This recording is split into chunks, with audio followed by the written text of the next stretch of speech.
Exactly. Cornetto. Oh, I love cornettos. Even though it's just an ice cream. It's just an ice Yeah, cream. Let's bit be of a real. revamp. Yeah. I think chocolate's still up there. Mint's probably my favourite. Yeah. The strawberry ones are pretty poor. Let's be I honest. love the strawberry one. The strawberry one's my favourite. I think even the original's better than the strawberry. Yeah. If I could get a brick dust cornetto, it might even be better than the strawberry cornetto. Interesting. Are you going to tell me about your cornetto that you're having or eating right now? Bearing in So mind, I don't have a I've eaten cornetto the because majority I of the couldn't ice find cream. one. You know, I've been getting down to the cone. Someone's just And I'm pointed just out about- before you carry on because it's the Cornetto. eighth podcast. It's a cornetto. Oh no! Yeah, that's There why we I did go. it. It's all scripted. It's scripted. It's scripted. Okay. George has a copy of the script. We invited him before. Good old George. He wrote the script. He wrote the script. Cool. Yeah, so I've kind of like teased myself a little bit. I've ate most of the cone, and if you've had a cornetto before, you know what's waiting at the bottom of the cone. Oh boy. What's at the bottom of the cone, Elliot? The jackpot. Yeah, The boy. little chocolate nugget bit. So I think you should now tell me about your food, and I'm going to sit here in silence. But what I'll really be doing with the mic muted is enjoying this best part of the cornetto. Elliot, I don't have any food. You're doing the whole review by yourself. I'm going to be asking you questions about it. Oh no! So I want to hear about the packaging before you enjoy that little bottle bit. Packaging is now in my kitchen. Yeah, but describe it to me. What's it say on it? So it was like foil. There was a bit of blue on there. It was like blue and brown. Yeah. The foil was blue. Yeah. The brown was very much paper. Yeah. Believe it or not, it said cornetto. Oh my god. I don't even think it said chocolate because it was part of a multi-pack, and as we all know, they can't be for single sale. So the flavour wasn't on it. So it said not for single sale on it. That's interesting. No, it doesn't say that because people are expected to know this by now. This Ridley is Western says, civilization. if you were hoping to steal me from Warhammer and DZTV, the puns need to go up in quality. Elliot. Oh no. All yours. So the ball's in your We court, do need Ridley Scott on our side. He is a great director. Ridley. Dan Brooks says he's got some Walls Viennetta. Tasty. Yeah. So basically, let me explain. We were going to do a food review, but we had a bit of a shenanigan, didn't we, before the podcast? So we were supposed what he said, which was not English. So I'll translate. We were supposed to be doing a interview with Dan and Tank as part of the podcast, but sadly the timetables didn't quite line up. We couldn't quite do it. So we were thinking about pre-recording it. So we kind of didn't get some food review because it was going to be all pre-recorded, and we thought without the Twitch chat input and without the YouTube chat input, it wouldn't be as good. But then, like an hour ago, we decided we couldn't do that either. So now we're doing a podcast, but we got no food, so we relied on Elliot to do a cornetto review. So, And I'm back. Did you enjoy it? How was the chocolate? There was no chocolate at the bottom. There was no chocolate. Are you even eating a cornetto? Is this a sign of Brexit Britain? What has happened? Genuinely. Ford are taking the manufacturing out of the country. Cornettos are taking the chocolate out of the cone. What's next? I am defeated. I'm sad. I think it's an omen of bad things to come. Yeah. I think GW, I think this is a battle whole collection that's going to be released. It's all going to be fine cast. It probably is. But now we know that. Now that's happened. That's my bit of war. So when you pray tonight, you got to pray to God. You got to pray to the Warhams, to Elliot, and to Neil. Finecast Sisters of Battle. So there you go. That was a food review. Out of 10, Elliot. He's muted again. Sorry, I was blowing my nose. Are you praying? It's been a bad time here in the Elliot's Goldbag Garden. infested with Nurgle at the minute. It's just bad. That's why I didn't want to eat my ice cream on stream. Yeah. Because I think it just would have been the most breathy, like Warhammer ASMR experience for everybody ASMR. ever. Moontoon says, Mikey, just run into the kitchen and just grab the first thing you can find. It'd probably be something vegetarian because my housemate's vegetarian. It'll be terrible. Or it'd be like butter or something. I don't have any butter. I've got salt in the kitchen. That. It'd probably be like peanut butter or something. You eat a lot of weird stuff. I don't. I only eat whole food. Not like Put you eating a butter on cornetto. toast. I'm going to tell Tank on you. It's so big. So, on to the actual podcast. It's going to be a relatively short one this week. As I said, it's kind of like a fill-in before the LVO type review podcast that we want to do. Yeah. So, but Hellstorm Wargaming is on half term this week. It is. We're having a break. We've had enough. That's it. Game over. Just kidding. So as you might have seen from the start of January to Saturday, start of January, the first battle report was Iron Warriors versus Nurgle Demons. And then Saturday was it was Gene Stealer Cults versus Death Watch. We've released 11 battle reports in total over January. That's pretty crazy. Did you even know, Elliot? Yeah, I knew that. It's in the script. Okay. Is it in the script? You didn't, did you? I don't really take part anymore. Pardon? I'm too busy working on Heaven Tsunami Battle Play. Oh yeah, your second channel. You should definitely My make that second YouTube channel just in case anything happens. We'll have Heaven think Tsunami I Battle should. Play. I think I'm going to. I think everybody should come and support me. You know, if it ever goes south. Yeah. Me and CJ. How do you say CJ's name in Case Yom. Case Yo? So we're going to call Yom. him Kutja. Kutja. Kutja instead of CJ. Yeah. Me and CJ are going to start Heaven Tsunami Battle Play. I'm going to get him on board. I like his fringe. He has got a nice fringe, hasn't he? Yeah. Yeah. So, he said something. I don't know what that means. I don't know what it means either. It scares me. Oh, with Brexit. Probably. Well, I didn't personally. So it scares me. It's like that. Too European. Scary. But anyway. Quickly get away from the politics. Get away quick. from politics. Run away. We've released 11 battle reports in this past basically 5 weeks rather than 4 weeks. It's about because it's like the Iron Warriors one was like 28th of December, and then the last one was just into February because of the new codex. So we're just having a little bit of a break this week. We're not doing any editing. And we're basically going to pick up the pace back up next week and carry on. Yeah, which should be pretty cool. Actually on half term next week. So you're actually on half term. See, because I'm in a different region, that we do it differently. We have a different week. It's so we don't all off at the same. We don't have all the same time off. Panic. Can you imagine how rowdy it'd be? Can you imagine how full the Nando's would be? Yeah, exactly. It wouldn't even be cheeky, would it?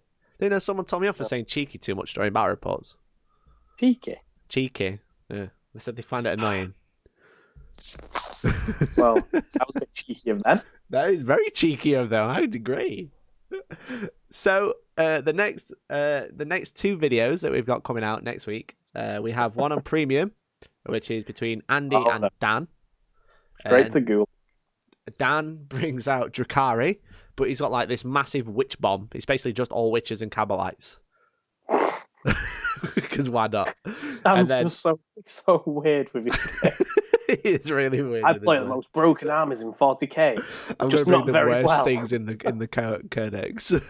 And then that's versus Andy with his Knights and Militarm Tempestus, which is really cool. He uses one of the new Vigilist detachments to make them like better. So like a Valkyrie in there, and he's got look gorgeous. And they all look gorgeous, yeah. There's also a free one coming out next week between myself and Martin Baker, who you may know. Oh. He's a bit of a good lad. He's a bit of a legend. Really, really sound bloke.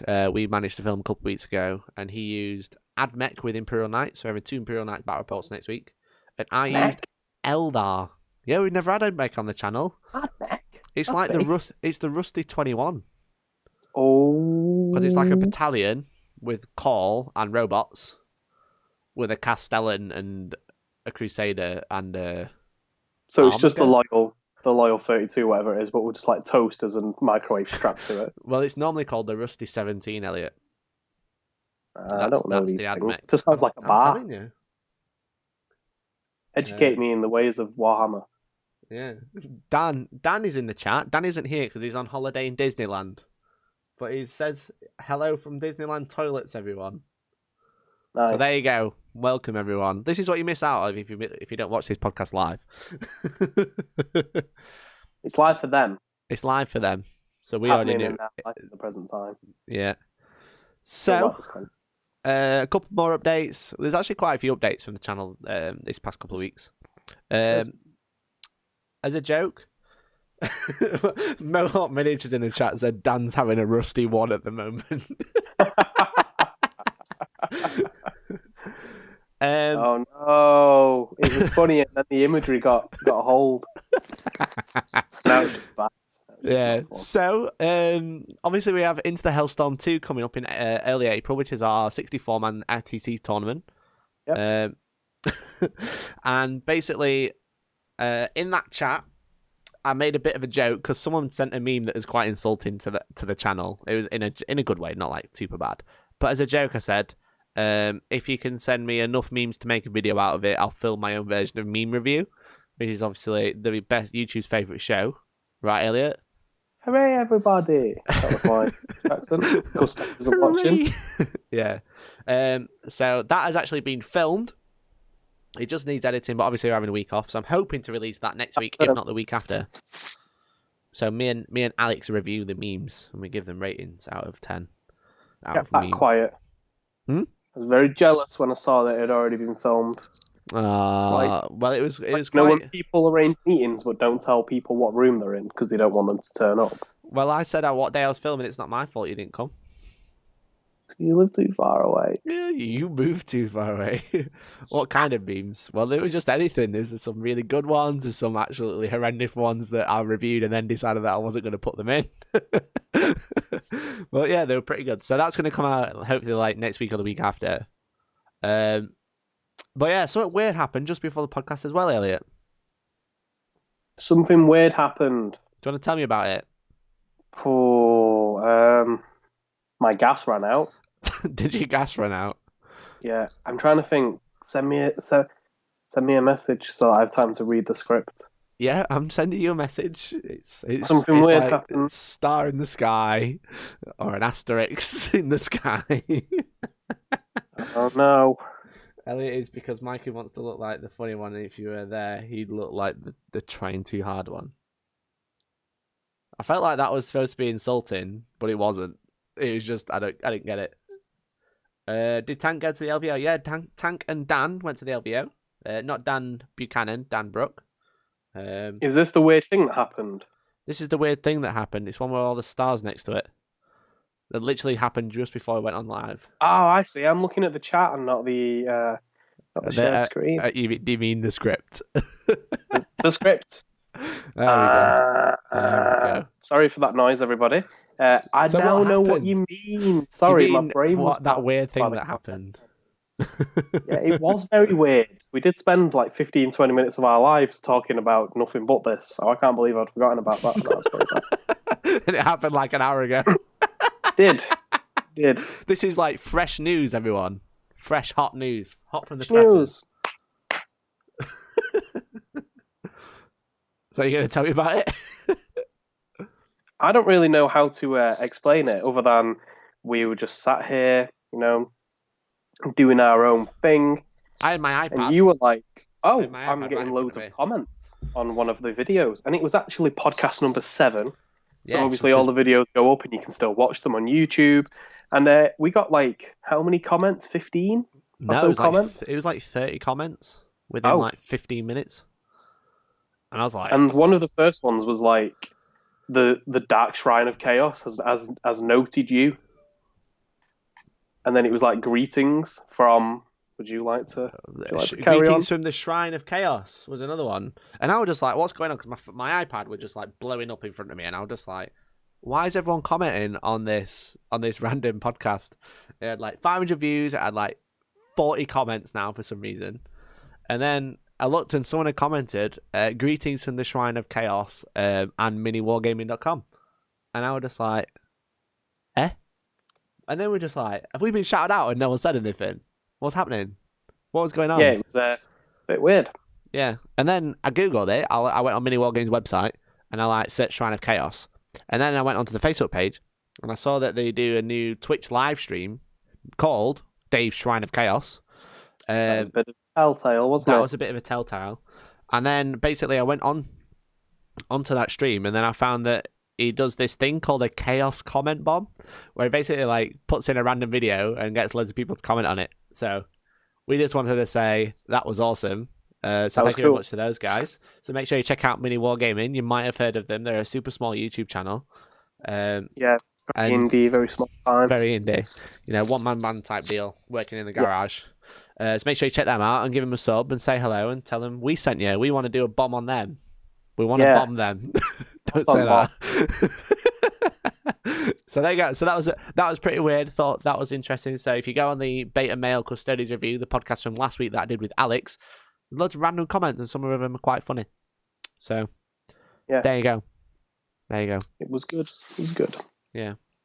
Next announcement. That was my that was better. Yes. So bonus podcast. We've already talked about bonus podcast. Why is it here in the agenda? Because that wasn't during the podcast. That was during the pre-show. We kind of mentioned it, but not really. Yeah. Bonus podcast with Tank and Dan. I kind of already just gave this away in the comments because somebody asked directly about this. They were like, "How did Tank do?" That's fine. LVO, and I was like, "We're doing it next week." Yeah. So I'd say we wanted to film a separate podcast. We're going to be doing that Tuesday night next week. We'll probably film it live like this again. And we'll then, so there's basically going to be a bonus podcast next week.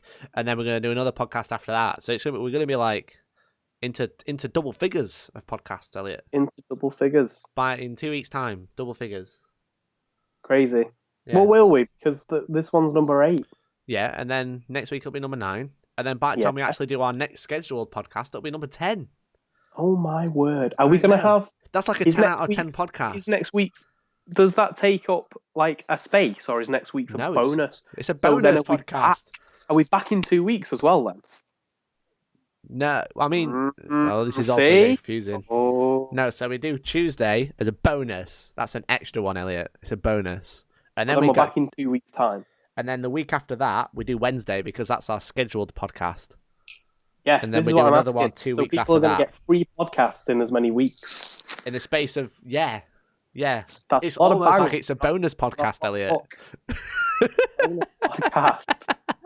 Almost like it's a definition of bonus. Shall we look at the definition of bonus? No, don't do it. I'm just going to have a look, Elliot. I'm just going to read it to you. An extra dividend or issue paid to the shareholders of a company. I'm a shareholder. I'm not being paid. Sum of money added to a person's wages as a result of good performance. So because everyone's been super cool and super awesome, we're going to give them a bonus wage paid via podcast content. You're all getting a pay rise. You're all getting a pay rise because you're super awesome. You come back just after half term. Bosh. Enjoy. Free podcast. Eat it up. Speaking of Tank and Dan. Yes, it leads us very nicely into our next announcement. So we had a bit of a vote on this, didn't we? Earlier in the week. Bit of a chat. Hellstorm official. Sit by the fire. Let's have a talk. Don't listen to anything Neil has to say. I make a very valid point. Everyone says it's stupid, and then 10 minutes later they go, "Oh, that's a great idea," and I go, "I know, I said it 10 minutes ago." We're all like, "No, you didn't." Shut up. You tell me I'm stupid. It's like that's how it goes. That's how the meetings go. Toby appears and he's like, "Hello, guys. Hello, Franz." And then he disappears for 6 months. Yeah. You send him. You have to contact him by pigeon. You do. I hope it's not going to be 6 months. He's currently got my Talos. Oh, we're getting those Talos back. So currently there are 8 members of Hellstorm Wargaming. There are 8 currently. So there's technically you. There's me. There's you. Me. I'm like if you're Jean-Luc Picard. Yeah. I want to be Ricker, whatever his name is, the guy who's always. This is a bad reference because I've fallen apart in the middle of it. Because you don't know Star Trek. Because I don't know much Star Trek. Yeah, I'm sure his name. If I'm Yoda, you're Luke. William Ricker or something like that. Commander. Yeah, I do everything. I'm the cleverest, but you have to carry me around. I don't know if you're the cleverest or whether you're just the one with the most free time. Yeah, I don't have any free time, mate. It's all hams. So there's Dan. He's a seagull. I don't know where this is going. And then there's Andy, Billy. Dan's like R2D2. Dan's R2D2. R2, Dan 2. Okay, so then what's Andy? Andy is he's a bit of a Qui-Gon, isn't he? He's a bit of a Qui-Gon. He's like the cool master. Is he old Ben? Older than everybody.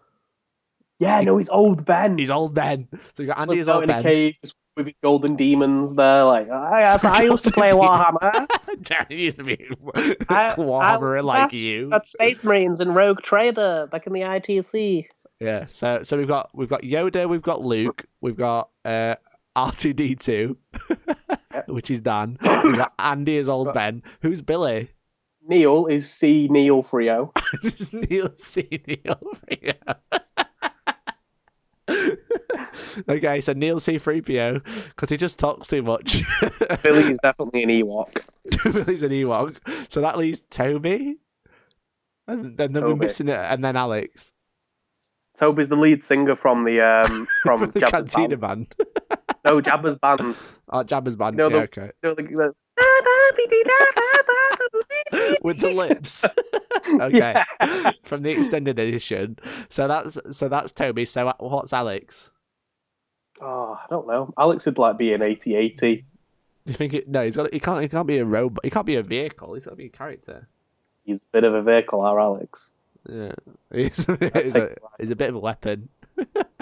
Yeah, exactly. See, this all works. I don't know, who would he be? What's that character? He's Chewie and he's sweet. And he's the biggest out of us all. It could be that character from episode 1. Do you know what's his name? The slave guy with the dice. Because he just talks loads of rubbish in a funny accent. Yeah, or Sebulba. Yeah. Alex is Sebulba. Annie. That guy.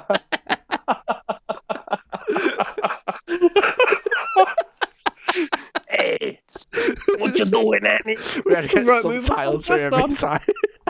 Because no one really gets what he's saying. It's just probably some shit that no one likes. Watto. Yeah, so Alex is Watto. So we've got 2 more characters to our Star Wars cast. Yes. Yeah. Right. So, our Jango Fett. Jango Fett.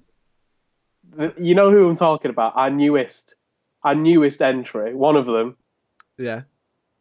It is Jango Fett. If you were going to model an army of superhumans after him, this is the person you would choose as your template, I think. Yeah.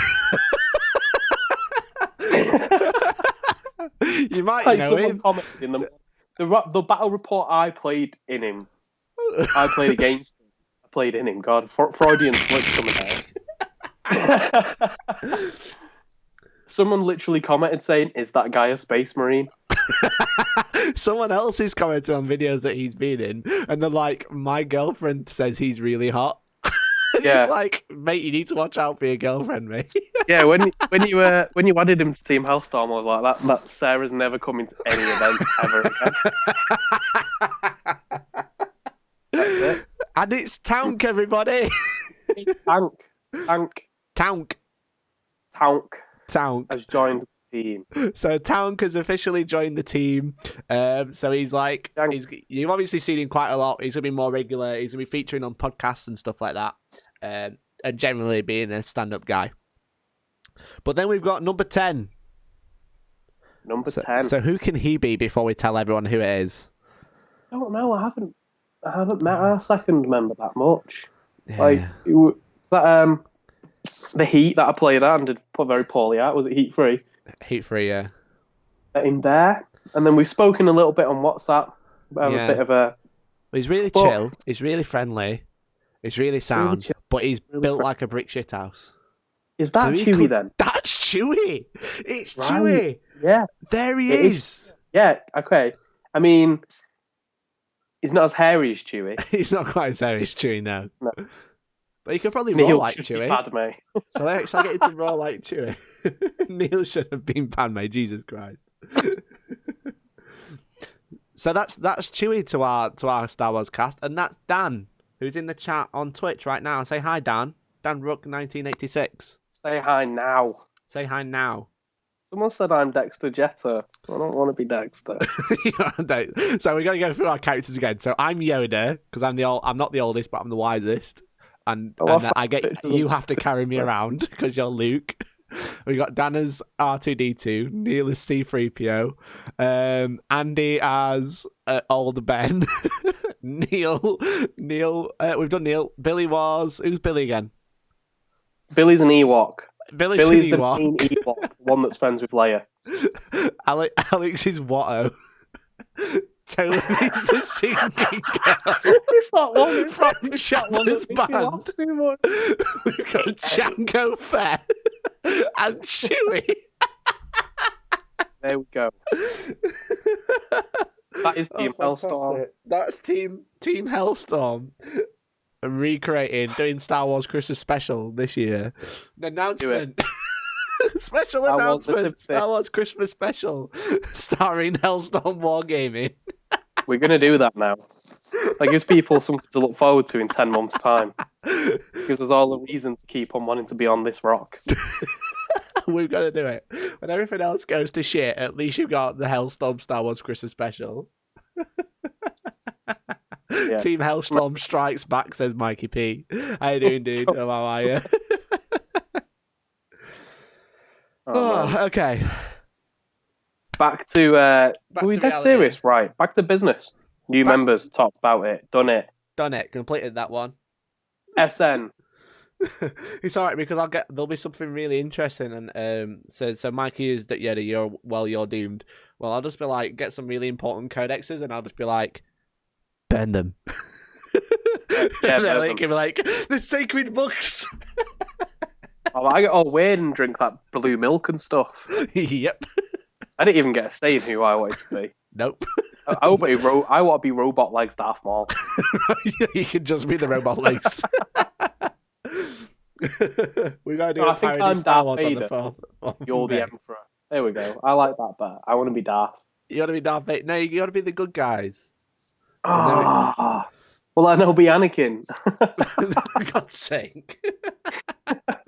Haha, it still works. He was Damn a it. good guy.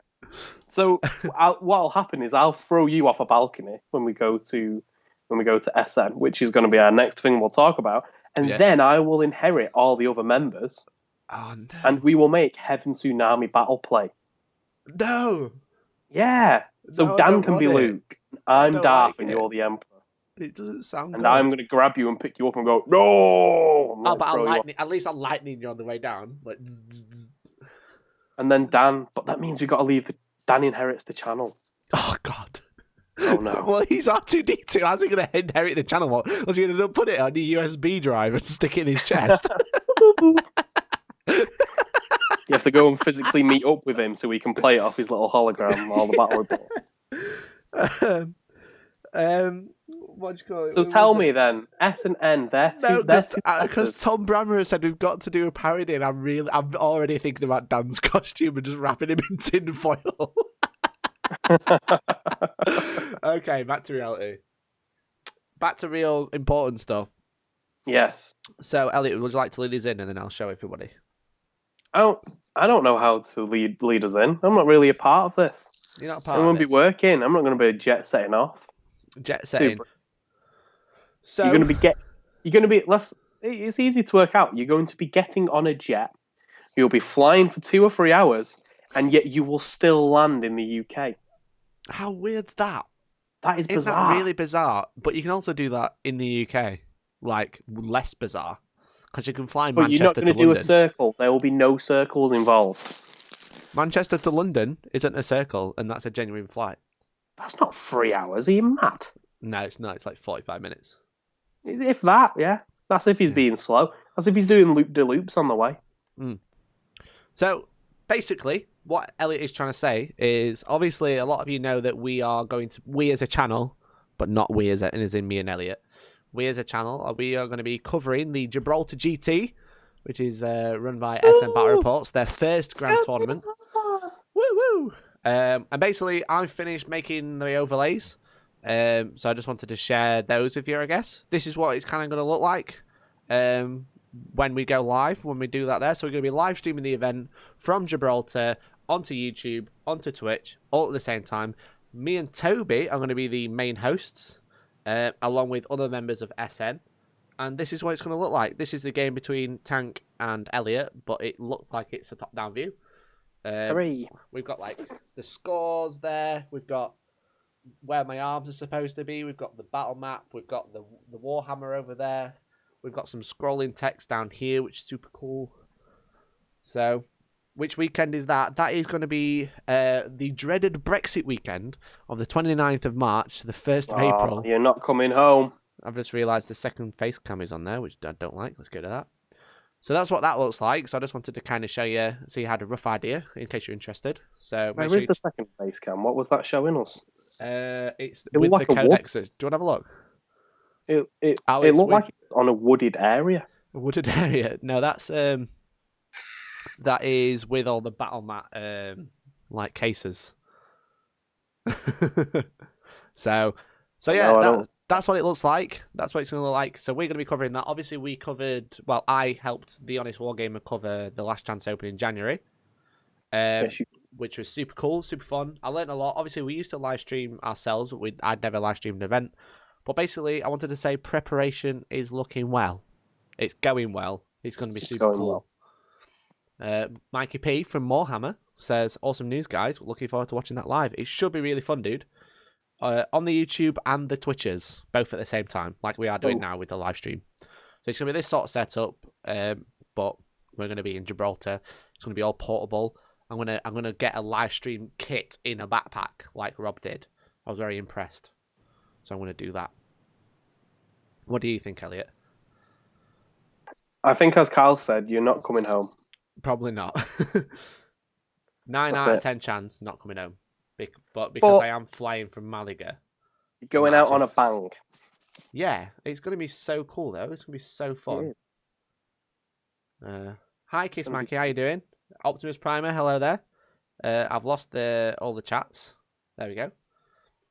So, what time roughly will it be streaming? Well, clocks won't change from then.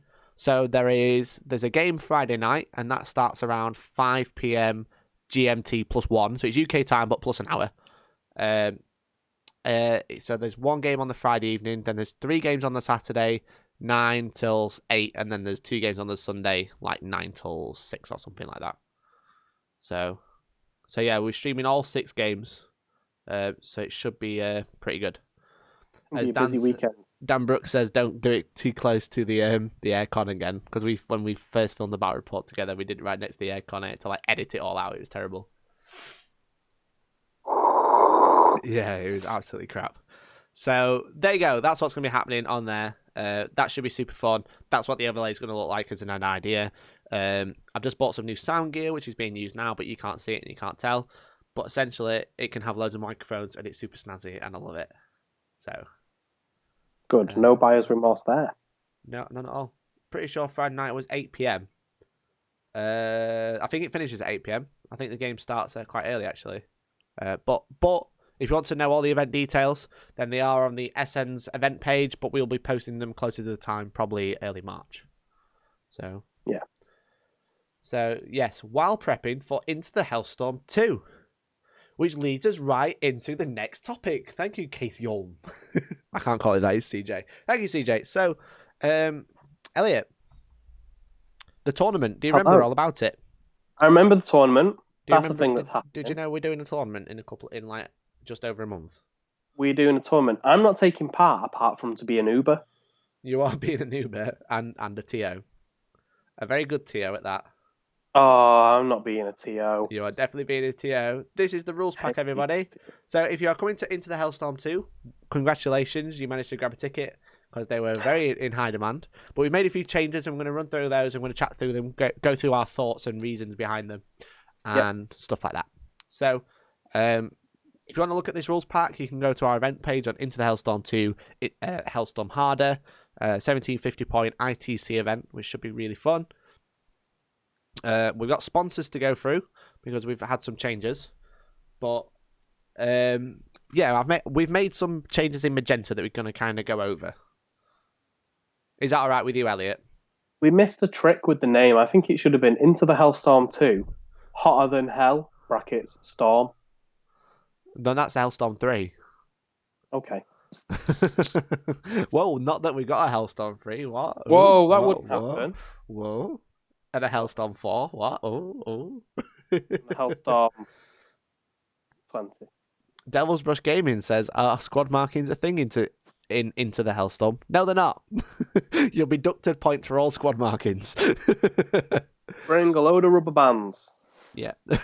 So, as part of our rules pack, we do have a very heavy restriction on how you can build your lists. Essentially, you're limited to basically one codex. It's not quite one codex, but it's basically one codex. And what that means is it kind of changes the game a little bit. You don't see the same list at the top, which is super fun. And yeah, but one of them, it stops the soup, right? Yeah. So one of them, which was a little bit controversial, not everyone liked it, but we're doing it anyway, was a new thing that we've added is if your army is painted a scheme that has rules in the codex you are using, you must use those models with those rules whilst following the list building restrictions below. If your paint scheme doesn't have rules, use any keyword you feel. For example, Blood Ravens using the Ultramarines keyword. As another example, if you had Ring Riders that are black with the Ulthway symbol, you must use them as Ulthway. You cannot use them as Samhan. So that was quite controversial. It was kind of like, I do feel like it was a bit of a mixed bag in terms of reaction from the guys attending. But what do you think, Elliot? I think, I don't know. I remember you were stung by a similar rule a couple of years ago. Yeah.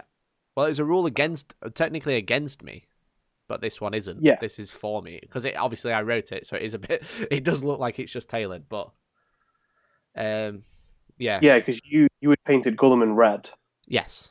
But then you couldn't use him because he was red. And GW were kind of like, no, if you want to use Gulliman, he has to be an Ultramarine. Uh-huh. So you ended up having to swap him out and take Angelos. Yeah, I managed to borrow one actually because I didn't actually have him at the time. I'm kind of more on the side of. Oh, I don't want to disagree. We need to be like a united front. I think I disagree. You think you disagree?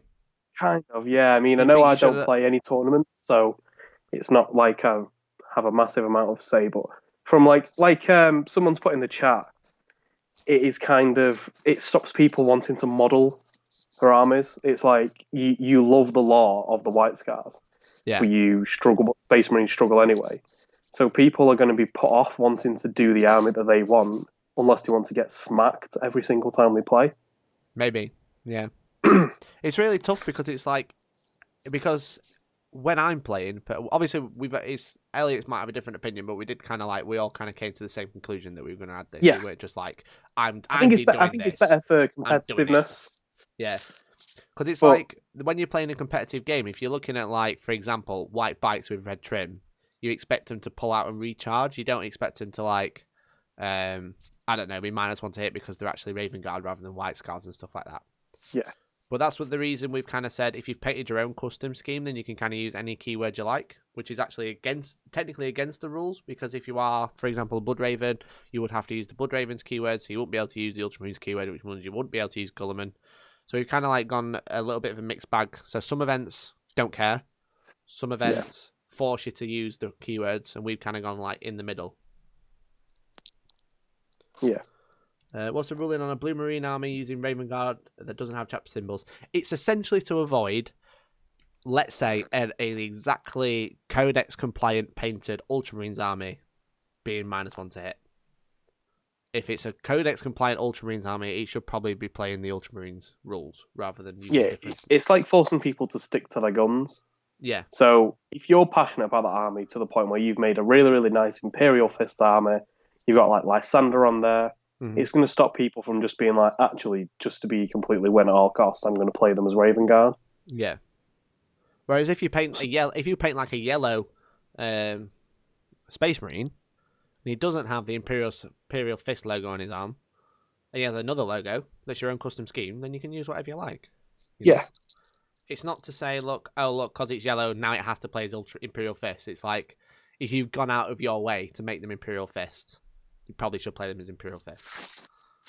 So what about if someone was using, like, say you had your Blood Ravens army, Sure. and you want to use it as Ultramarines,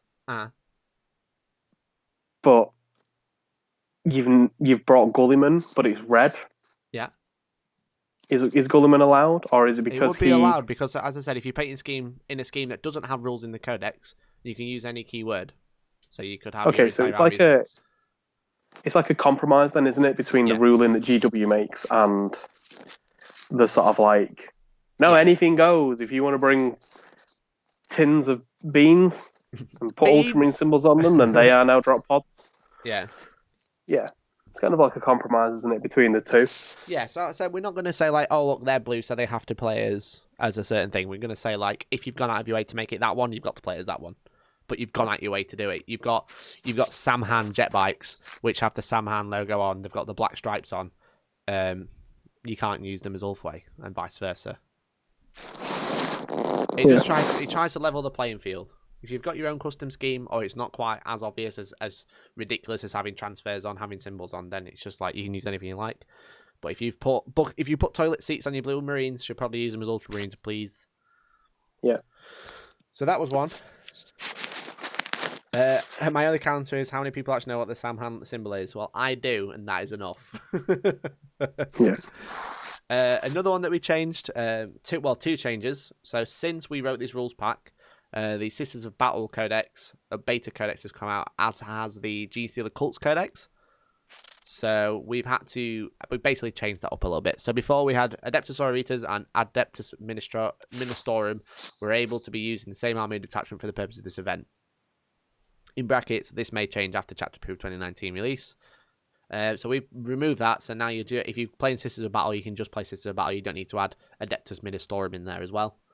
So yeah, you think that was right move, Elliot? Yeah. I thought it would be, because it said it in the script. Also, before Genestealer Cults, we said that Genestealer Cults and Tyranids could ally together, and we also said a Genestealer Cult and a Brood Brothers army could ally together. With the Codex, they just simplified that all right down, hasn't it? Yeah, so with the Codex, they've kind of like clarified how that's going to work. So we've basically said that Tyranids and Genestealer Cults can no longer go together. Also, there's some horrific combos, which is not very nice. But the Genestealer Cults can take a Brood Brothers detachment, but you just follow the rules that are in the Codex. Yeah, I think the rules are quite good. I mean, I'm sure we'll talk about this a little bit later. Yeah. But just for instance, them getting half the command points. Yeah, it's really nice. Yeah, so it's going to stop people from being like, well, I'm just going to take loads of separate guard battalions then. I'm just going to rack up loads of, or like a brigade or something, as well as your Genestealer, because Genestealer's Cult have such nasty stratagems. They do now, yeah. With the addition of this codex, and yeah, it would be absolutely horrible. I just realised our artwork is in the middle of the screen and not doing anything. There we go. So yeah, we've changed that up. So basically, you can't take Tyranids and Genestealers together anymore. Also, there's, as I said, some horrific combos. You can like have all the blips at the front, and then have all your Genestealers that are actually Tyranids at the back, and then do some nasty stuff and not get charged turn one. Yeah, they've got their own Vex, haven't they, as well? Yeah, so we basically said if you're playing Genestealer Cults, you're Genestealer Cults. If you're playing Tyranids, you're Tyranids. Yeah. Not both anymore. Yeah. And then the other one, so it was kind of like something that came up. We've decided that summoning units later in the game, that they don't sit in a detachment, so they don't need to follow any restriction. So, for example, if you bring Abaddon, he could summon any demon unit, but it's not going to come out that much. Hardly anyone summons in this game. Yeah. So it's just that's for a little bit of shenanigan. So you just have to follow the detachment rules. Anything that happens later in the game is later in the game, so it doesn't matter. So, we've also confirmed for beta rules that tactical reserves, beta custodies rules, and bolter discipline beta are all going to be in play. Yeah, which I think is good. Yeah.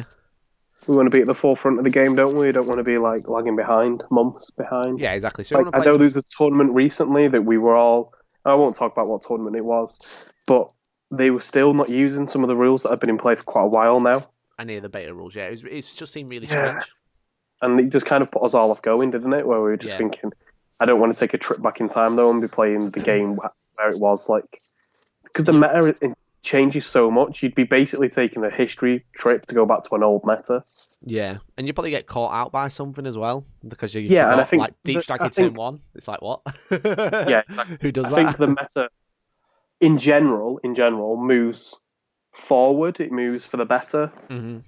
So I just don't think there's any point. It'd be almost like if you were going to play a game online with your friend, or there's going to be a few of you, and someone was like, "Yeah, but we're not going to use the most recent patch." We're gonna play the alpha. Yeah, I want to go back to when there was a few more bugs in the game to play it then. You kind of just like, what? Don't before that balancing and that sniper rifle were right good. Let's play then. Yeah, let's play then. Also, I really like you.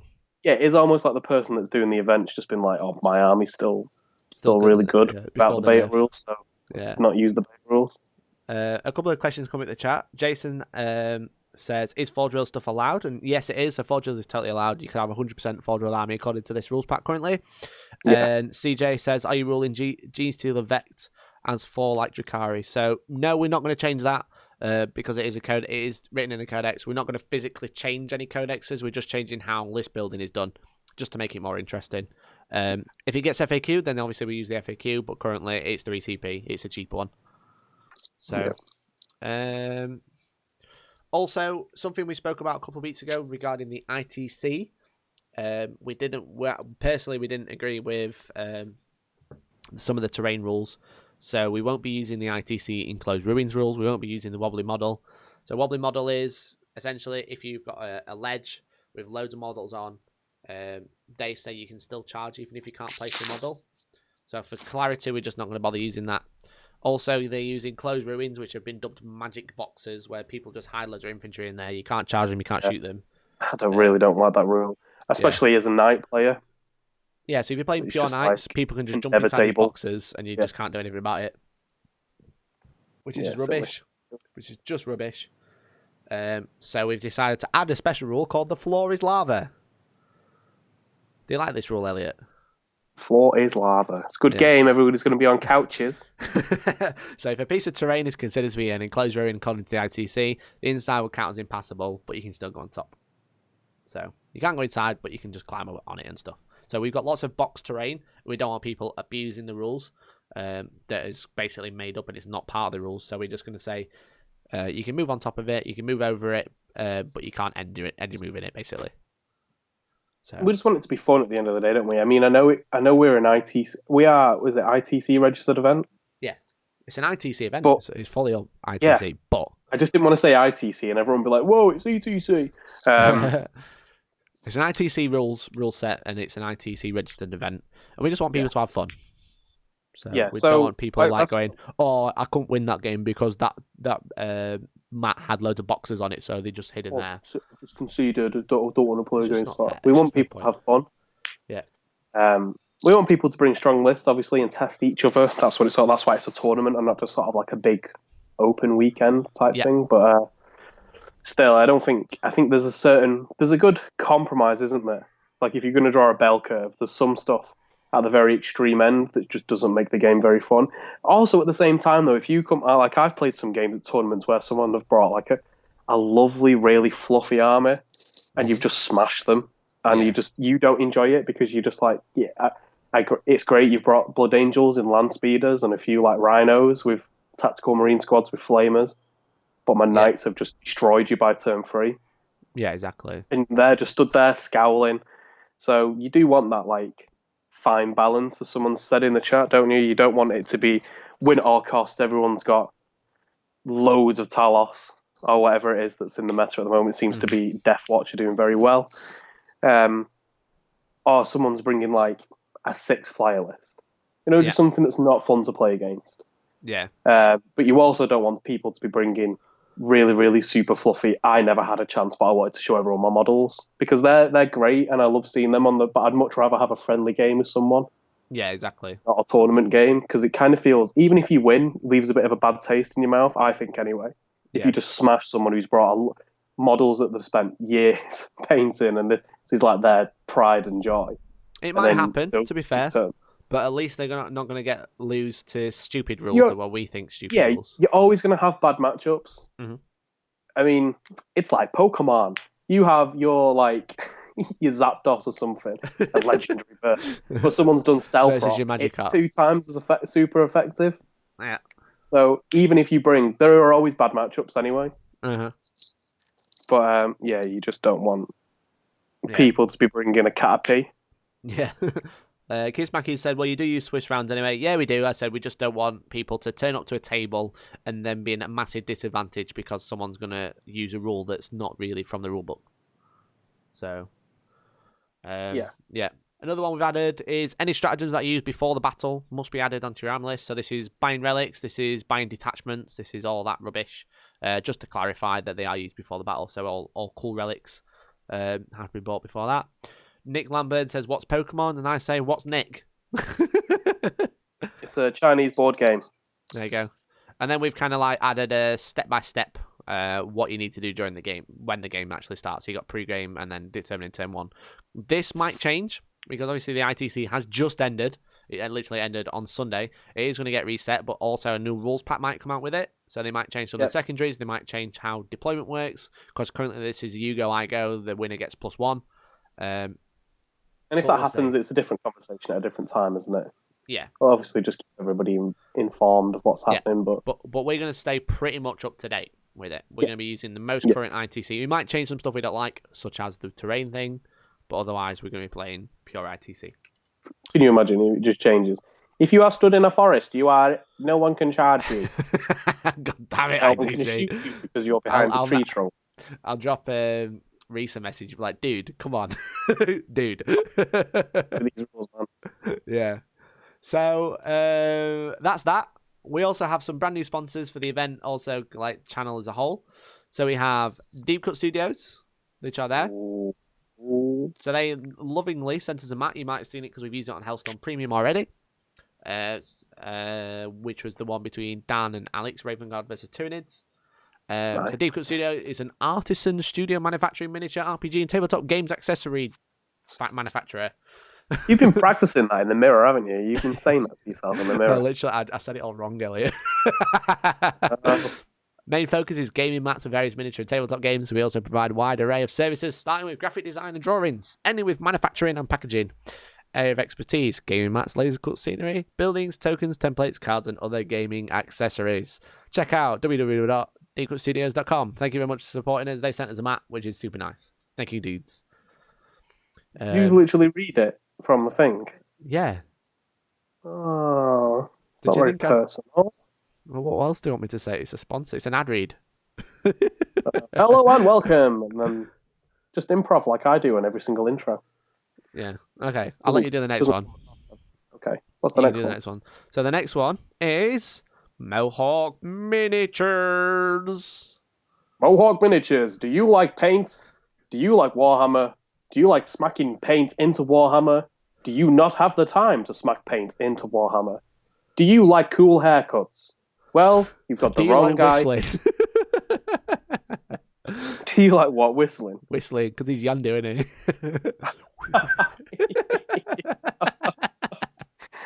Let's not start another one of these. Mohawk Miniatures, let's get back to it. Check out the battle report with Mohawk Miniatures, you'll get what I mean. Paint.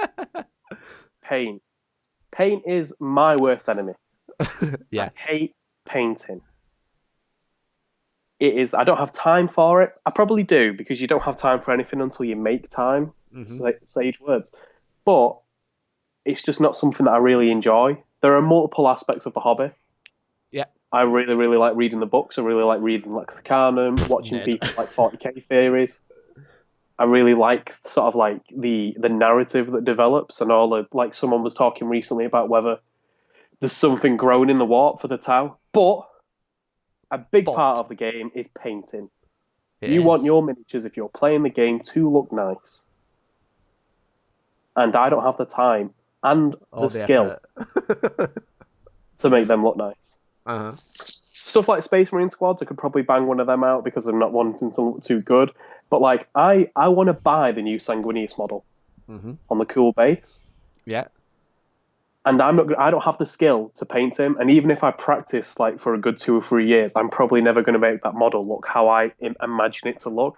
For those sorts of times, you have commission painters. Uh-huh. And Mohawk Miniatures is, in my opinion, and it's not the most established opinion, he's one of the better ones out there that I've seen. Yeah. He's very good at what he does. He's pretty good. And I have no script, so I hope that was okay. Mohawk, Yeah. you can use that as a soundbite.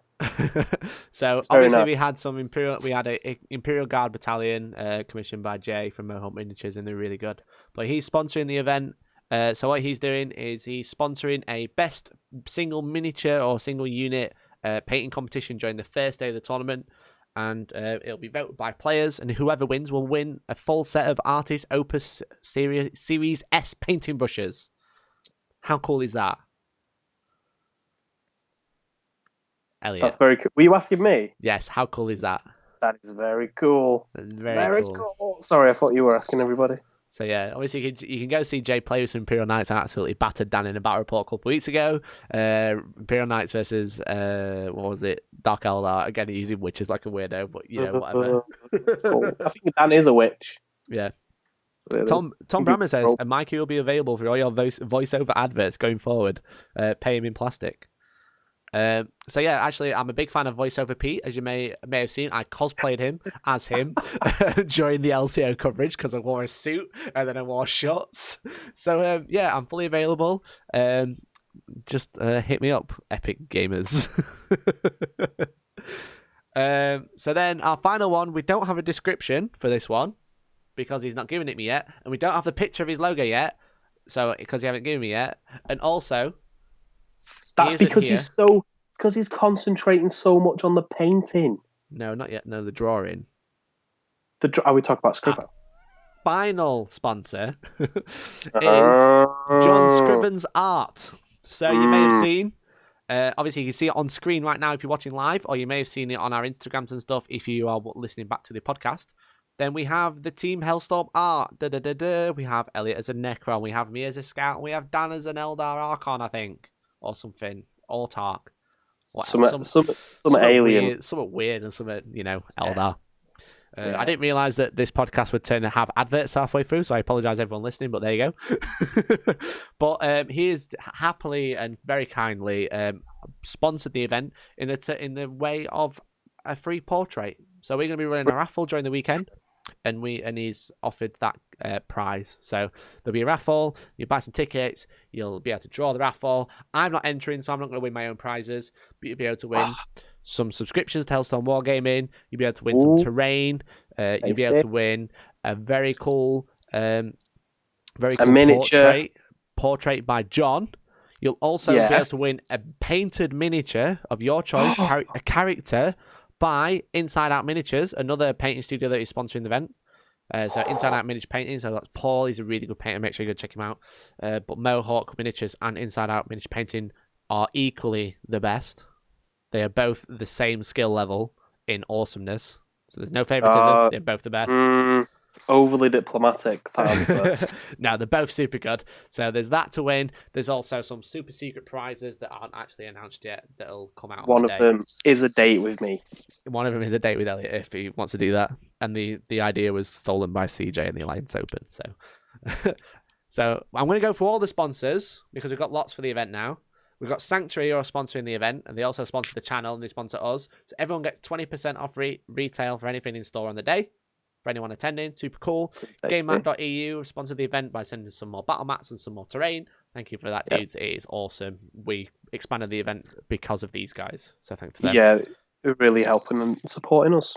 Yeah, they're super awesome. We love the terrain, love the battle mats, which is super nice. We've got Inside Out Miniature Painting, who are obviously sponsoring letting us give away a character that's been fully painted, which is super cool. Deep Cut Studio again, awesome battle mats. I'm trying not to be too diplomatic, but I love all battle mats because battle mats is the best. So they sponsored the event by sending us battle mat. White Shark Gaming Studios, they're giving us another resin bundle, which we'll be able to give away with the raffle as well, which is super fun. They make bases, they make terrain, they make designing new terrain. They're going to make some crates, and I love crates. Personalize your army with They also make D&D tiles, busts, and all that stuff, which is super good. We've got Alliance Armory. We've got CJ in the chat. Say hi, CJ. Hi, CJ. So the Alliance Hello. Armory is the terrain sister company of the Alliance Open. So that's the tournament that we went to in November. Was it November? Yeah. Oh my god, It's it was so long November. ago. It was like the weekend of the 16th and 18th. I think that's right. Don't kill me if it's not. Okay. So he makes custom laser cut terrain, which is super cool. It's really, really nice terrain. I'm making a tutorial to how to build the I can't remember what they call it. You're gonna say I'm making a tutorial on how to rip it off. 3D print your own. They're called Sprylos. So they're like silos that are made out of like MDF and a spray can. How cool is that? So I'm filming a tutorial to how to build and paint one of them. So it's super cool. We got Mohawk Miniatures by sponsoring the event with the painting competition, and then we got just John going around in Scriven's circles now. We've spoke about. No, I'm going through the list on the rules pack, and we got John Scriven's art. Right. A fate with Elliot. No, a date with Elliot, my friend. A fate. It's a fated fated combat combat with a bandage. Yeah. There is half a resin spoon to be won somehow. I'll put that in the raffle, shall I? It's like a piece of Hellstorm history. Is that spoon? It's in my car, so I've still got it. Doesn't Rude already has a date with me? It does, to be fair. Drive over. Yeah, because you're bringing the Dutch invasion, aren't you? I'm gonna go and pick the Dutch boys up. Yeah. I'm gonna bring them in my little car, my little automatic. It's gonna be cute. Yes. I'm gonna play purely European music through the speakers. Fantastic. I'm gonna play the wrong country though. Of course. Because it no less. They're all from Belgium, aren't they? I'll find some Flemish music. That will just be great. Yeah, would be really happy. Yeah. So what's next? Terrain for the event. What is next? Terrain for the event, Elliot. How is it going? What's your part of the terrain doing? My part of the terrain is great. I am gonna at some point come down with my biggest brush. Yeah. And help you paint some terrain. Yeah, so basically you might have seen I've been putting it on Instagram. I've been building terrain for like weeks. You should. Job. There's not my job. There's like piles of terrain in this general direction off camera, and we're gonna have a super awesome painting day in a couple of weeks, around a month before the event, and then hopefully get it all done in one weekend. We're getting all of Team Hellstorm to help, all 10 of us. We're going to have a spray. We're going to have a spray booth. We're going to have a wash booth. We're going to have Elliot crying in the corner booth. It's going to be really nice. Yep. Nice. So we're going to wash them. We're going to wash them in my tears. Yeah, that's what's going to be thinning. I bought some army painted dip. that I thought we could thin down and slap it everywhere. So we just wanted to say the terrain is going well. Happening. It's pretty much all built, so we just need to start painting it. So that's been like an hour and 15 minutes, and that's all about just the updates from Hellstorm. God. I don't think we're going to be able to go through the last bit, so I'm going to delete it off there. Oh no, where's it going? It's gone. It's gone. It has gone. So, we're on to my favourite part. Yeah? Even if it wasn't, why would I tell you? You know, you've got to generate hype. Every part's my favourite part. There we go. That's how you kill hype. The Demon Engine. Yes. So, obviously, the Las Vegas Open was this weekend, but on the Thursday night, Games Workshop did a preview thingy, like they do. They show everyone. They show everyone stuff that's not out yet. You know. Did you know, Elliot, at the Las Vegas Open, in the AOS Masters, or Singles, or whatever it was, Flesh Eater Courts won for zombies. What's interesting is it was using the old book. It got a new book that day, but then they won it with the old book. How cool's that? It's like a bit bizarre. It's so cool. It shows you that AOS is such a weird game. I had my first game of AOS last night. Yeah, you said you enjoyed it, but there was some notable differences from 40k, wasn't there? Yeah, so there's lots of weird shenanigans that you can't do. You can't move within 3 inches of an enemy model. Ew. Rather than 1 inch. You could always fail those charges. You can always fail those charges. It's a bit weird. I still need to get my head around it, but I took my smelly boys, my Nurgle demons, out for a run. I took 90 plague bearers. I took my great and clean one. The trio of doom. Some beasts of Nurgle, some demon toads, and a tree. Demon Toads. Demon Toads, and they are horrifically good because they have like a 4+ ignore damage, Yeah. which is super Not fun. nice. Beast and Nagel are super fun. They're really good. They got like 7 wounds. The fun for you, I've played against Nurgle, and it's not fun for the other person. It is, but that's why I started using the Dice app. So you don't use Twitter, do you, Elliot? I don't use Twitter. I'm not Donald Trump. Okay, so there's been some interesting beef on Twitter. Don't hear all about beef. And this is I'm channeling my inner Keemstar. Yes. By the way, I'd love to be Keemstar for Warhammer. Do you think a drama show about Warhammer news will be good, where it like picks out all the nitty gritty stuff? Not like, oh look, this is a new release from Games Workshop. No, this is like, do you know this guy? He's been bitching about this guy, and he's been saying this, but the other guy said this. Would you like a show like that? Do you think you'd like that, Elliot? I don't like Keemstar, so I think Warhammer Keemstar could bridge the gap between me not liking Keemstar and Do you know? where I am in the current reality. It's not that I don't like him, but I just don't get the content. Just don't get it. I think it'd be like hell. I think you're trying to sell it cool by saying it's Keemstar when actually what you'd be doing is creating like a Hello magazine for Warhammer. Yeah, but a video. Yeah, or like an OK, or like a girly gossip mag. Yeah. Carl Mack in the Twitch chat said he suggested the same to Tom from Honest Wargamer. That means there's 2 of us who are thinking about doing a drama show. Oh, no. Yeah, exactly. Do you not like all the dramas that happen that you always hear about, but you don't really get the nitty gritty?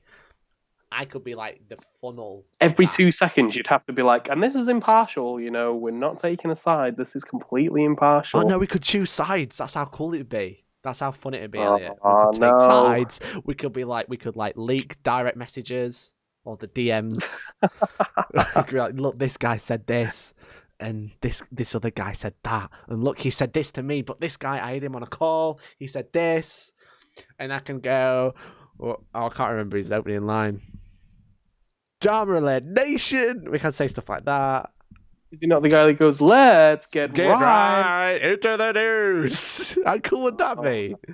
I could wear a hat. I could grow my beard. So yeah. Me and CJ will definitely go and start Heaven Tsunami Battle Play. If that Mike Phillips says I should not do that, by the way. But Carl Mack says I should. I should call out the mothers. The mothers. Carl seems far too energetic about this. I think Carl's been possessed. I think Carl should come and co-host with me. People keep spelling my name wrong. Elliot with a double T. Elliot. I have to start a hashtag, like an emotive hashtag about people spelling my name wrong. So there's been a bit of Twitter beef. I shall tell you about the Twitter beef. This is like taste testing the waters for drama. So someone, not going to say any names, there's no names about this. Someone has been complaining about the GW Dice app because at the Las Vegas Open, but also at the AOS Masters, people were using the Dice app to speed the gameplay up, especially the LVO and on stream because they were using chess clocks. Yeah. So the Dice app, I don't think I have it on here. Oh, I do. I have it on my iPad. So the Dice app, which is an official GW app, as you can see, and it's all reversed. You can like add dice, I think. Oh, it's telling me to. There you go. You can add dice. Can you see, Elliot? No, because I'm looking at the chats instead. I'm going to get 10 dice, and then you can roll the dice like this. I roll 10 dice. How many hits do I get? So it's 4s to hit. So what I do is I press the 4, and then it's 5s to wound, so I roll it again. And then I press the number 5, and I got 1 wound. How cool is that? That's pretty cool. Still doesn't beat having actual dice that you can roll. Well, no, it doesn't. You're right. It's called the GW Assault Dice. So the beef is someone said that if you use a dice app in a game, then you can do one, basically. Especially Sounds in the like tournament. a very well thought out argument. What do you think about it, Elliot? I kind of guess it's as long as it's the actual one from GW and GW are confident that there's no funny business going on. Yeah, use it. It's not. Me personally, I prefer rolling dice. Yes, but if it's quicker and if people are good at it and they can kind of show you what's going on and you can familiarize yourself with it before they use it. Yeah, and they're not just sort of stood looking. I don't know. like just the screen face, and then like, oh yeah, by the way, I hit this many times. Yeah. Then obviously, yeah, I think people can just do it. So I used to be Why not? really against it. I was like, you don't need that. Stop being daft. Just roll your dice, okay? But then I played Billy, a premium battle report, Orcs versus Nurgle Demons. Yeah. Right. But also I'll talk about the situation last night because it's actually more interesting. So, but this is the reason. The reason I bought it initially was because of that battle report. I bought it straight after. But this particular situation made me like actually use it in a game normally. So I was playing my friend Dan last night. I was playing Age of Sigmar, and I charged 30 Plague Bearers into a unit of 40 skeletons. Nice. Okay, so each skeleton gets 1 attack each. Yep. The leader gets an extra attack. So that's 41 attacks. Yeah. If there's like more than 20 of them, they add 1 to their attacks. So they all get an extra attack, right? If they're within 6 inches of a necromancer, they add 1 to their attacks. And then if they've had a magic power cast on them, they get an extra attack. So 40 skeletons had 163 attacks. Oh no. Versus my Plague Bearers, which have a 5-up save and a 5-up Disgusting Resilient. So it was 163 dice that hit on 5s versus, and then wound on 5s. But then I have a 5-up save that's followed by a 5-up save. So you basically had to roll 163 dice 4 times. Wow. So we used the dice app, and it was really quick. It took us like 2 minutes, if that. How cool's that? Isn't that really cool and really fun? That is really cool. Yeah, it got to a point where I'd rolled all the dice, and I had like 10 armor saves to make. So I was like, I'm just going to roll 10 dice. I'm not going to use a dice app. I've got silly 10 dice. But like rolling 163 attacks against a unit that's essentially re-rolling save is just ridiculous. People just shouldn't play silly armies and just use normal die. Well, that's how you win games, is playing silly armies these days. Yeah, that's true. Yeah, and it's not really that silly. It's just like it's a fair standard unit, and then you just do all these buffs that are available. It's just a battle line unit. It's just skeleton warriors, but it's a big block, so it's quite interesting. But lots of people are like for and against it, and I was just like, if someone doesn't want to let me use a dice app, then I'll let them roll my attacks. Like, pardon?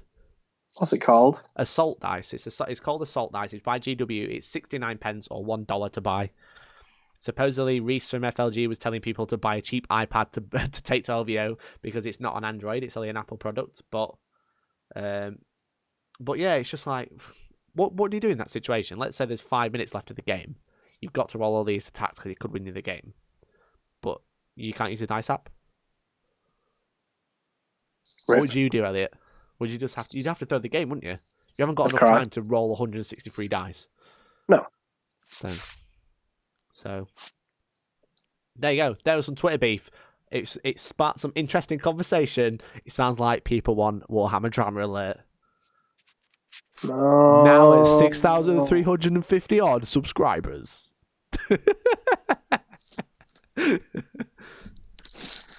So many people hungry for drama. I just roll 30 or 40 at a time, but you got to do that 4 times, Joe. And it's 40 dice. Kiss Mackie says you've been using dice apps in Mario for quite some time, never had any problems. Yeah.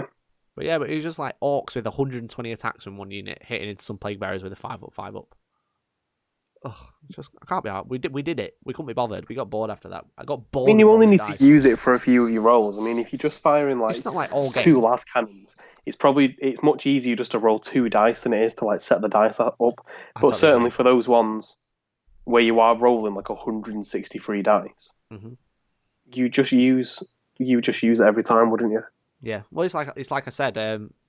When last night it got down to I had 10 saves left to make, so I just rolled dice. I didn't roll the dice app because I'm kind of like one of those. I'm a convert. I'm like anything more than 20 dice, I'm just be like maybe I'll get the dice app out. Because as much as I love to roll dice, but in a tournament when you got to roll a silly amount of dice, it just takes time for no reason.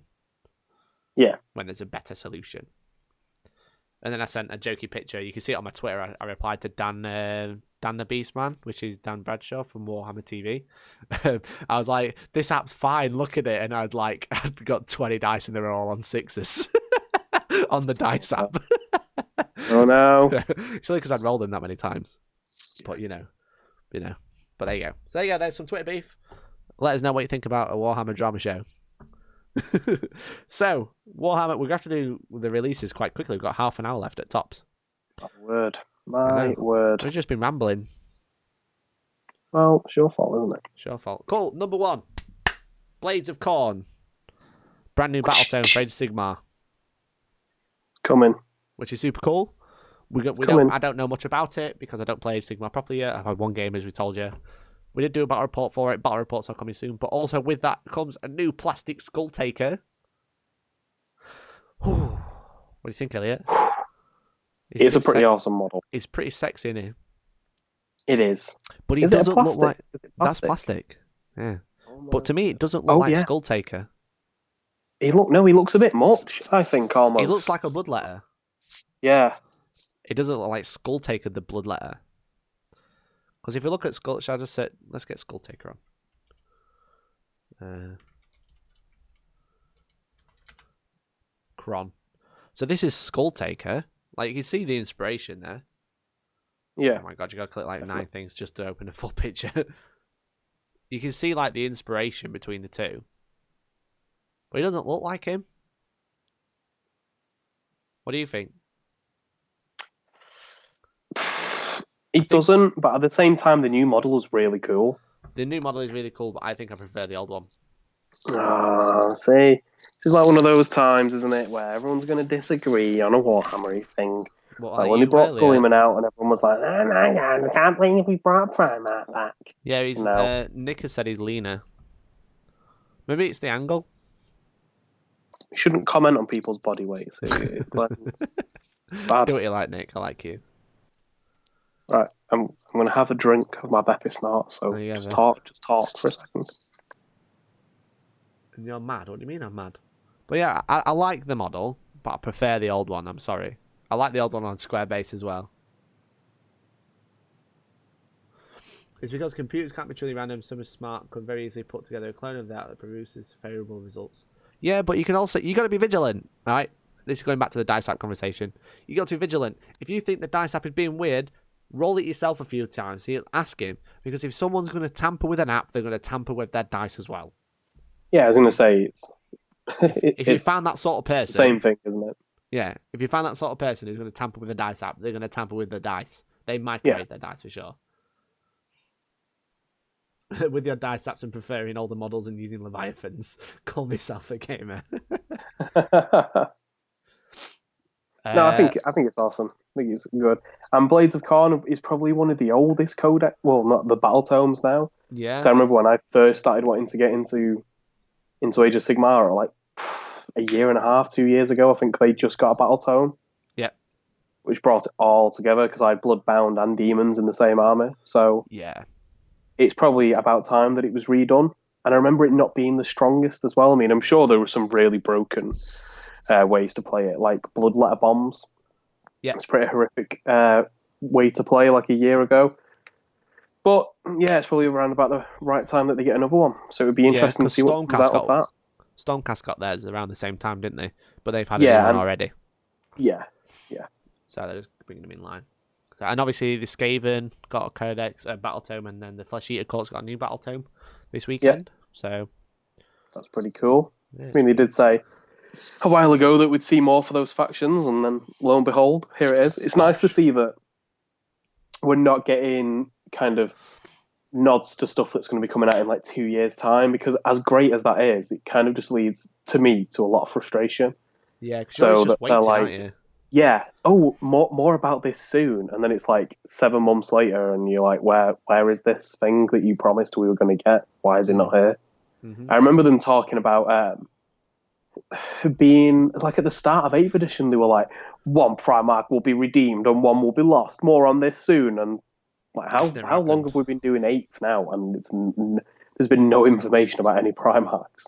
Yeah. So I'd almost prefer them to just like, I get that it makes hype, But if you're making hype for the wrong reason, just don't, because it just leads to frustration at the same time. Yeah. Yeah, they've kind of done it a few times. Like, they were obviously like October and stuff like that. They built a lot of hype, and it was just like, yay, the Codex is finally out. Yay, it's November. So, yeah, whatever.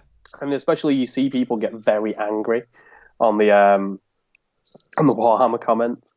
Like, they'd played with Orc players so much that it became like a guaranteed meme almost. Yeah. That they'd be like, oh, it's Warhammer's birthday. And the first comment would be like, where is Orc Codex? Like, all in capital. Yeah.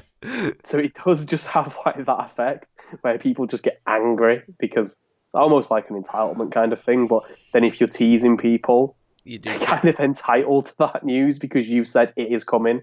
And they're just there like, is it coming still? Please. Crosby comes in and says, hey guys, late to the party, have I missed much? Anyone flipped the table over dice apps? No, we've clarified that one. You shouldn't flip a table over dice app because you'll drop them all, you drop your phone on the floor. Yeah. And all the dice spill out your screen. Yeah. Do you want some new dice? Just crack your phone open and you get some dice. Roll them now. Yeah. So along with the Blades of Khorne, they do get a new Endless Spell pack. So it looks like every battle tome is getting spells. Endless Spell. That's what they're called. Not spells. What are they? It says on the article to not call them spells. What are they called? Let's have a look. Obviously, because they're not spells, are they? Because they can't cast. Summoned Cornate Phenomena. Cornate Phenomena, which is an endless spell. Don't call them endless spells. You'll just make the blood god angry, it says. Oh, right. Instead, they are pure manifestations of Khorne's wrath. Right. Khorne's just doesn't want to believe that he's magic. He is magic. Lying. He's a demon. And he's like, but I'm not magic, though. Like, but you are a bit, aren't you? But why is the flame spraying out of that bloodletter? Just pure 100% scientific biology, mate. That's how Khorne speaks. He's from Manchester. Ice Wolf Inc. has no new scandal at LVO after Nova and London GT. Oh, Elliot, it sounds like they want it. It does sound like they want it. They want that drama alert show. No drama alert. I'm not allowed. Elliot said so. If you want a drama alert show and it doesn't come, blame Elliot. Blame me. There was a lot, Joe. There's a lot. So along with that comes a new Shadespire team thingy of Blade Guys, Revenant things, as in tree elves. Did you struggle with English then? Yeah, trelves. Yeah, English is hard. It's not Shadespire. It's called Warhammer Underworlds.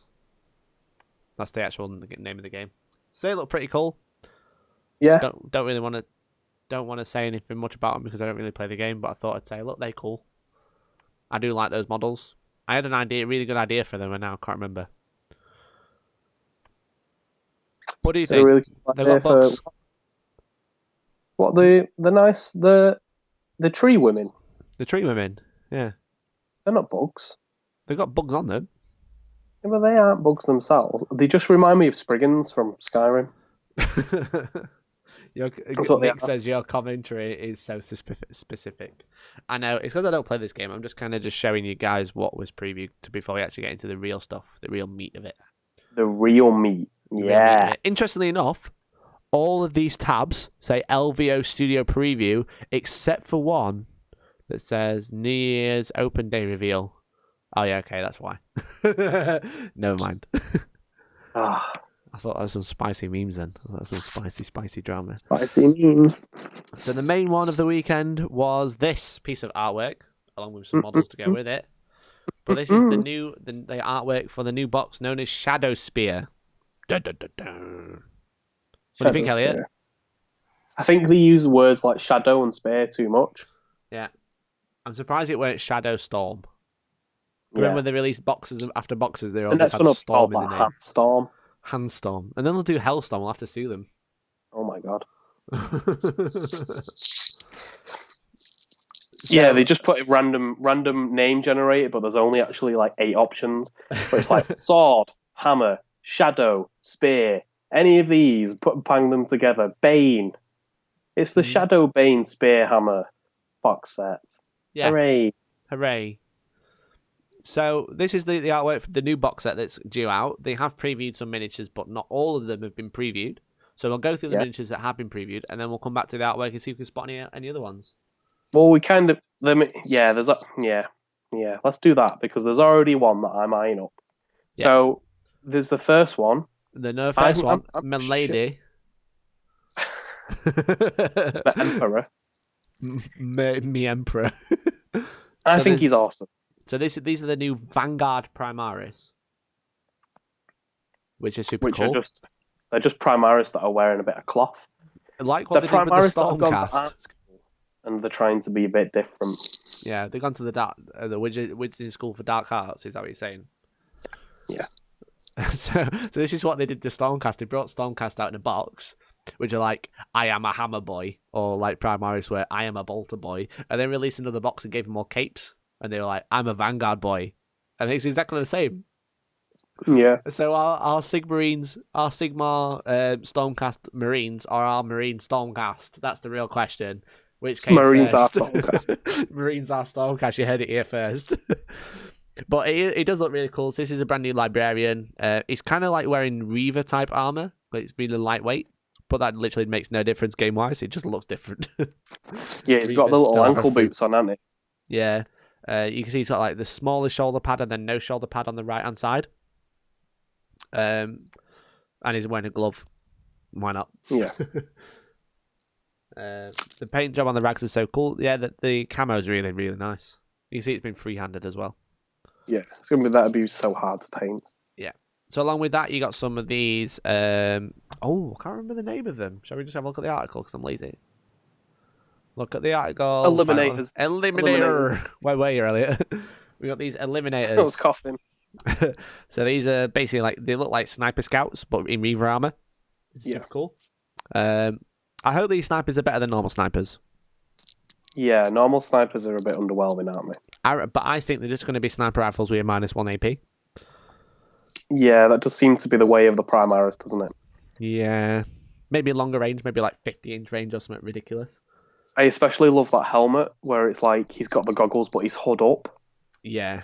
I hope you can make them that all. one on the left. Yeah, he's so cool. See, I like the one in the middle, to be fair. It's very much a scout armor, isn't it? You know, like definitely, the helmet and stuff. They're like, these are the new scouts. Stop buying the old ones. Well, I mean, they keep kind of buying the needed to address this because lots of people, and also in the actual lore, characters had called this out, that Primaris don't do time in the scouts, like all of the Marines. So all the like Marines, like I think it was like the captain of the 4th Company of the Imperial Fist or something, was like, they don't even do time in the scouts. So they're not real Space Marines, and now it's kind of like they're just shoehorning in. But they do take scout roles as well. Yeah. So it's almost like instead of them, like Space Marines do a bit in it, all of them, don't they? They do like a tour, so they're skilled in everything. It's almost like Primaris are just born to do a job. Mm. They're definitely they're definitely trying to just like cram it in somewhere, and they're just trying to make sense of it, which is fine, you know. Yeah. But no, they're pretty beastie. I hope that they are better than just normal scouts with a -1 and another wound, because then I can't imagine many people buying them because you'll see a points increase as well. Yeah. And I still think sniper scouts are pretty expensive anyway. They're good, don't get me wrong, they're good, but I think they're pretty pricey. So, I mean, how much are Rangers in comparison? The same. No, sorry. So sniper scouts are like 90 points, whereas Rangers are like 55. And arguably, Rangers are better anyway. So they're pretty much the same bar the toughness. They have a worse save, but they get the same saving cover. Yeah. Unless you give camo cloaks, then you get like 2 up rather than 3 up, and toughness 4. But like the weapons the same, the BS is the same. If these are like 2 wounds, 3 up armor save, and you get +2 in cover, so they've got a 1 up save. That'll be super good. If you're looking like 100 points for 5, but it worries me that there's only a picture of 3.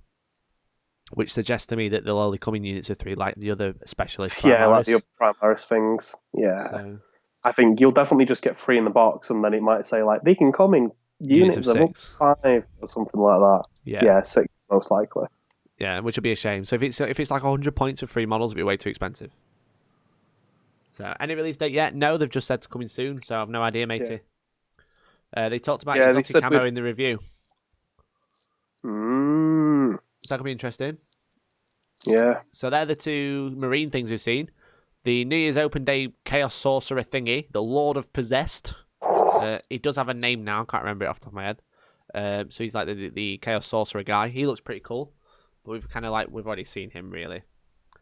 But then we've got new Chaos Space Marines. There you go, it's a master possession. We've got new Chaos Space Marines, Elliot. Yes, they look very, very nice. They are really nice. So these are like in line with what came in Blackstone Fortress. Yep. That head from the sergeant or whatever with the chain axe is amazing because they're like it's like half face with like the teeth are coming out of the grill, which is super cool. I love that. And then he's got like the Chaos Star in his eyebrow on his brow. And it's still quite reminiscent of. I mean, if you look at the way the Chaos Space Marines are built, they're still just Space Marines, aren't they? It's not like we're going to have some funky weird kit where everything's very hard to build and you can only build them a certain way. They just look like Space Marines. And I think, like, it certainly for me, my earliest memory of playing Warhammer was building Space Marines, and I think probably for quite a lot of the other people out there as well, it will be building Space Marines. Yeah. Like putting their arms on and then putting the shoulder pad over it, etc. Yeah. And that still looks like that, so I can imagine, and it's quite wholesome, that this will be a lot of people's first foray into the game, and it's nice to see that it's not some of that. I mean, I really hope they don't come in colours. No, that sounds really stupid, but I don't like that when it comes in coloured plastic. It feels like they're dumbing the game down. Yeah. And almost giving people an excuse to not paint the stuff.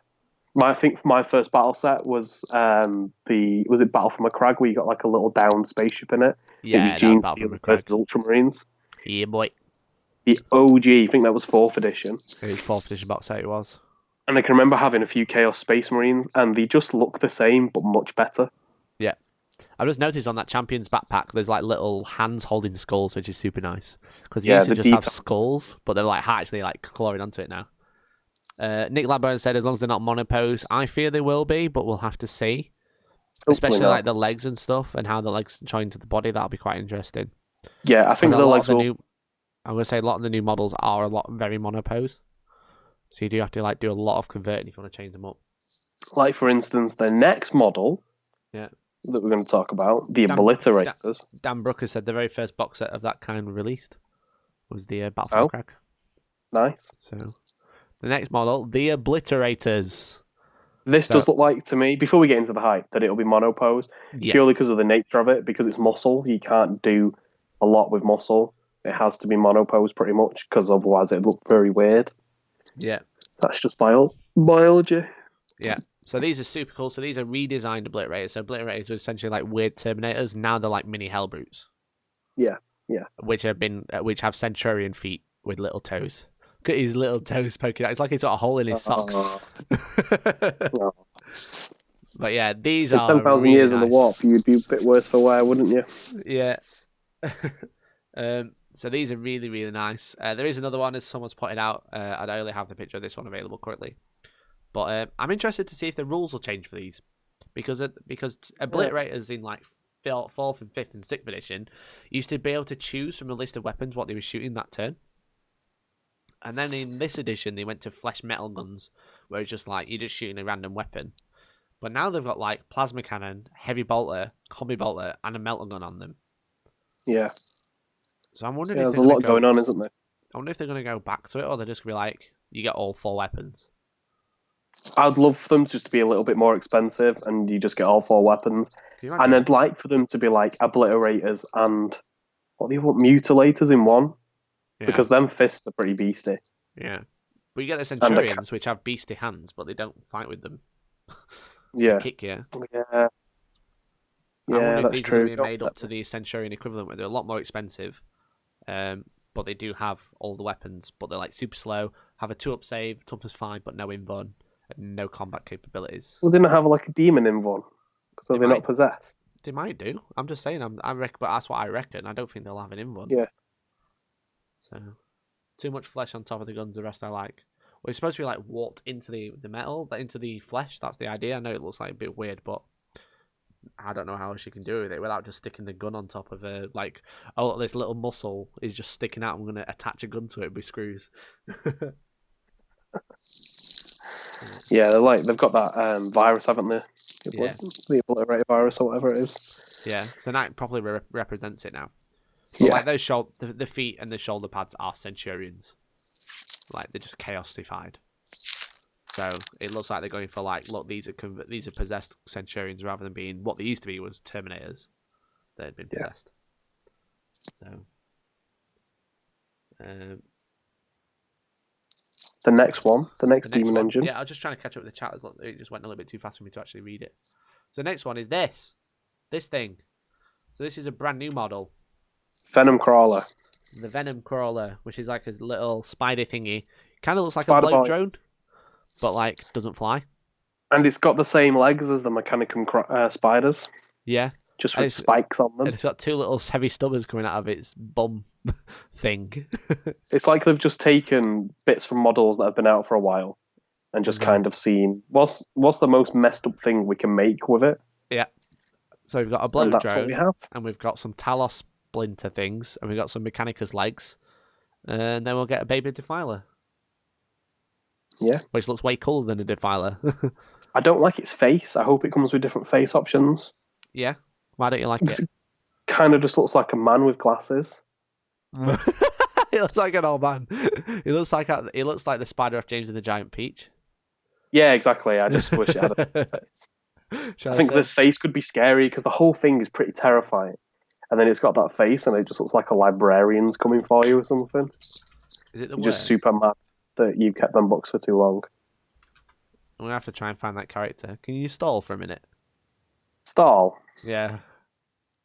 What type of stall? Like one where you'd sell lemonade? I'm looking for the spider off James and the Giant Peach. Surely that's not too hard to find. I think I found it. Oh, it's come up with Pinterest. I hate it when you find pictures on Pinterest. Nah. Wait for it. It's coming. It's going to be great. Bosh. There she is. There it is. It's the new Demon Engine. James and the Giant Peach. Hooray! It's not far off, though. Let's be real. No. That was a bit scary, actually. Stick a bum up a little bit. She'd make a nice spider.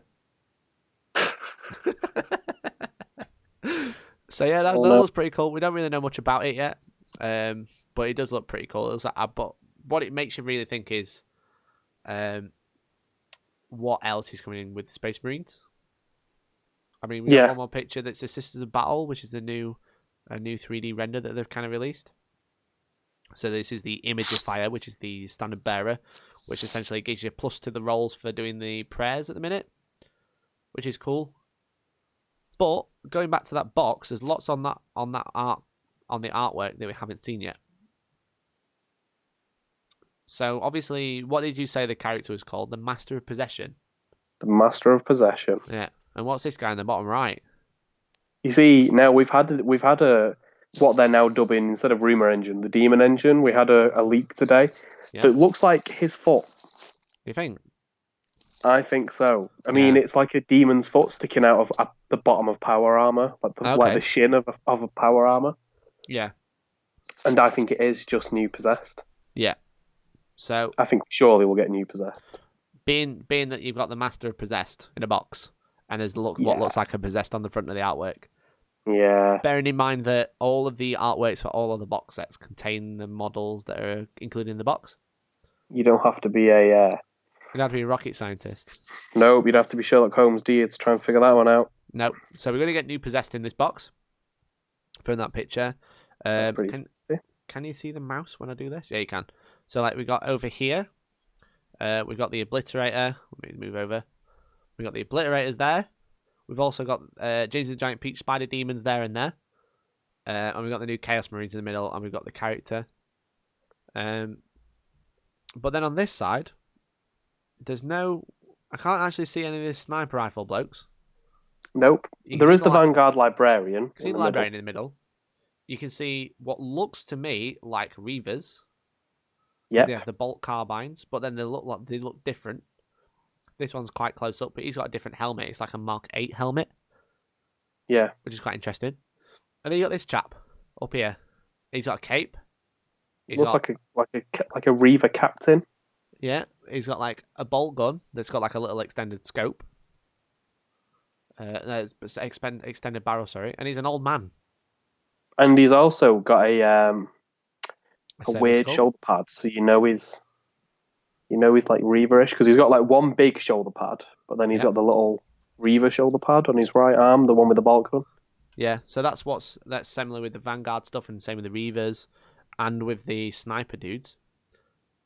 But if I can pull up a picture, he also looks like this chap. Da-da-da-da. Da-da-da-da. It almost looks like Sergeant Tellion. Mm. A lot of Primaris thickens. Tellion. A lot of people have kind of pointed that out already. So I think that chap on there is a Primaris Tellion. And I think they're going to go through all the Ultramarines characters, get Primarisized first. Oh, it seems like Elliot has died. Shall we call him back? We'll call him back, don't worry, chaps. You can all hear that now. This is a terrible podcast. There he is. Hi, Elliot. Sorry, everyone heard me ringing you. Oh no! Everyone could hear the ringtone. I tried clicking on the shared screen. Oh no! To have a look at what he'd got up, and it just ended everything. It was just like Skype has stopped working. Brilliant. Still using? Yeah, we still use Skype. But it's got the best sound. So that to me looks like a Sergeant Tellion, which is super cool. Someone says the guy at the front has a weird backpack. He certainly does. So this little guy with the Mark 8 helmet has like some weird antenna coming off his backpack. Could that be like a comms link? Something like that? Maybe we'll get some new troops. Maybe. That would be cool. Reaver-esque troops. Yeah. There's this weird Reaver guy. There's this like what looks like an intercessor, but he's got a smaller helmet at the back. And here as well, behind the Vanguard sword, he's got like a big bolt gun, which looks like it's double barreled to me, but I don't know. I feel a bit like Valrak. Is that a Primarch at the back? It's Vulcan. Vulcan's coming back. There's a fire there. Vulcan's coming. So yeah, that's what kind of like we've had a look. I tried to have a look at this thing behind the sorcerer. I can't really see what it is though. It looks like a hand, so I presume it's an obliterator. But we'll see. We'll see. So they were the preview thingies from Games Workshop. No, they weren't. Yeah, they were. You are missing one big one. Which one? The Primaris Lieutenant. Oh, yeah. We don't actually have a picture of him, though. We don't have a picture of him, but he has been announced, and everybody knows he's been announced. Yeah, so Abaddon. Abaddon. It's not a good one, it's Abaddon. Yeah. He's been previewed as a Primaris Lieutenant. GW did the lightest meme in history, and everyone was like, oh my god, the old troll does it so good. But it was just so tame, it was unreal. Get better, GW. It was good, though. Yeah, I like it, though. It's like memes that are accessible for... It's like family-friendly memes. Dad memes. Dad memes, yeah. GW officially doing dad memes. Doing dad memes. They need some edgy memes, that's what they need. They need the meme connoisseur. Billy's a connoisseur. Billy's pretty good. Jason Poole says our command squad's coming back. Maybe? I don't know. I'm not sure. It's all a bit weird, isn't it? Elliot's muted again, I think. Just a little bit. Just a little bit. How do you feel about all the new stuff? I feel like it'd be a shame if we don't see more Primaris. Yeah. Because I like the idea of the Primaris. If you just kind of put the law, you just suspend the law and don't take on the fact that someone managed to do better than the Emperor. I mean, he had 10,000 years to do it, but the Emperor is also pretty much a god. So, but for the game, I think it's really, really good because Space Marines were a little stale, and you've seen like the new broadsides come out for Tau and all the new suits and stuff, and the game's moving into an era where all the individual models look pretty sick, and then old school Space Marines that all look like they were like straddling stuff. Yeah, just don't stand up anymore. Yeah, I'm sure I'll catch some flack for that because it's most people's main army, isn't it? Space Marines. Yeah. But I think Primaris are a really good move, just purely from a modelling point of view. They're what Space Marines should be. It's what they should look like. They're Yeah. beastie. They've got good armor. They're all quite tall. It lets them redesign the Space Marine stuff without actually damaging anything. Yeah, without them being like, yeah, these don't exist anymore. You don't have these. Yeah. Yeah, I think it's a good move. I like it. I wish we'd seen another vehicle or something like they could have done with maybe putting a vehicle in this box, like a flying transport for the Primaris. That would have been sick. Packets? But then, pardon? Are you rattling packets? No. Oh, okay. It's a bit of a weird noise. mean, I'm surprised. I'm surprised you can't see a vehicle in that box set on the artwork. Yeah. Because I was thinking, like, to match them obliterators, it would be like Cool Land Speeder or something like that. Because obviously, because we've seen some previews, we've seen like little scanning discs, and we've seen Primaris engines and stuff. Yeah. So I'm surprised we can't see anything. I was hoping we could see that on the artwork, but we can't. Tom Brammer, it says the new Librarian Marine model, so hot right now. It didn't say that, but I presume that's what he's thinking. But yeah, it's kind of like they can just throw in any model, which is super cool, and then just like not affect anything, not upset anyone, all while kind of leaving the old scouts and the old tactical marines to kind of like die off into the distance. Yeah. Yeah, it's all happening. It's fine. No one's using normal tactical marines on the tournament circuits now, are they? No. Well, I think there was the Voxcast, the GW official podcast thing they do, which is basically just interviews. There was one with Jez, who designed the new Primaris, and he kind of said, we wanted to update the Primaris, and this is what we came up with, but we didn't want to upset everyone, so we just released it as Primaris, rather than just normal Marines. Because they were basically just like, this is the new armor of Marines, this is what they are now. Yeah. But they kind of went, actually, what we'll do, we'll bring them both in line, and just use them at the same time. So... Sarah says, listening to you guys is getting me through post-dentist face ache, so thank you. Well, no worries. I'll look after face ache while you have face ache. You're welcome. I have face ache. I think we're twinned.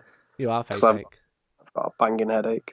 Yeah. Primaris need a non-gunboat transport. Totally agree. Primaris open top transports in Dreamland. What else has been said? The Lord does fit. The Emperor gave Korax the key to improve on Astartes. There's no reason someone else won't be able to do the same in 10,000 years. Yeah. He didn't give them the to improve upon it though. Mm-hmm. I don't think. He just gave them sort of like the key to replicating them because he needed to make some more. He needed to make them quickly. So it wasn't like he said, "Here you go. Here's my template. Modders welcome." He kind of just released it as like a closed source. Yeah.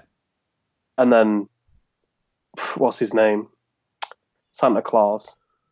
Belisarius Santa Claus. Ah, yeah. Just kind of bust that wide open.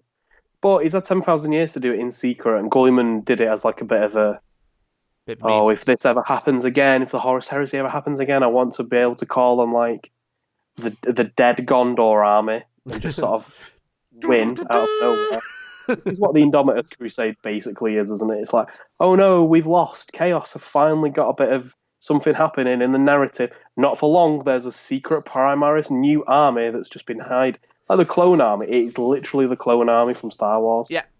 Execute Order 66. They're all made from tank. Yeah. They're all from tank. Django Fett. If I microwave my dice app, will it always roll sixes? It won't always roll sixes, but your phone will never run out of battery again if you microwave it. Yeah. Don't That's do that. true. Case Mackie says there's a vehicle, the Chaos Thing in there. I was surprised we didn't see a Primaris vehicle in that artwork as like a counter to the demon thingy. So maybe they've left it out on purpose. Maybe they can then just add that in later. Maybe they thought, oh look, everyone's going to analyze the artwork if we release it, so let's remove it. Let's make multiple layers. Let's Photoshop. Yeah, there is like, to be fair, it's a good shout actually, Elliot. Because if you look at the artwork, there's a lot of dead space up here. There is. Interesting. We'll see. Maybe this is just a section of a larger piece of artwork that goes like up around here. Yeah. Because if this is going to be the artwork for the box, you can have the big Warhammer logo across here, and you have the name of the box across here, and that'll cover half the models. You can see there's a hand sticking off here. There's a ring being cut off here. Oh, maybe this isn't the full piece of artwork. Oh, maybe we figured it all out. Maybe it's just zoomed in and we're missing stuff in the backgrounds. We win. GW, please endorse us now. Because there's new stuff at either side. Yeah, that's the trick. Yeah, you've just got to call them out. It's a test. It's a big test. GW, please love us. Please endorse us. We're really good. We do love the Warhams. Warhammer TV/community said on live stream they weren't going to post out until the weekend because they were travelling back from LVO and sorting stuff. Yeah, so they're going to be posting more later. When that is whenever, but you know. But yeah, interesting stuff. Interesting indeed. So, Elliot, have you got anything more to add? Does this mean there's a new codex coming out? I don't know. Yeah, I think it's probably time that they got back to Primaris in the same way that now Age of Sigmar's coming back round, where Blades of Khorne, that was around about the same time that Primaris Marines got their codex. Space Marines. I think I started.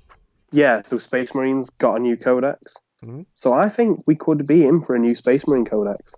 Maybe a Chaos and then a new Chaos well. Space Marine ones to like marry up with it. So you get Abaddon in there, you get all the new units. Yeah, that would make sense. Or people like, how else are they going to release all those rules into the mainstream? Yeah. So obviously we've got Vigilus 2, as Joe's pointed out. Vigilus 2 to come out next. Then we've got a box set. Then what happens? I think we'll hear from Imperium Nihilus. I think we'll get some. What's it called? Blood Angels doing some stuff. That's just a fanboy inside me that says we're going to get. Not happening. We're going to get like Primaris Blood Angels characters. Going to get Dante just being like a G, sat on a throne. His model's just going to move around on a throne, just with his feet up.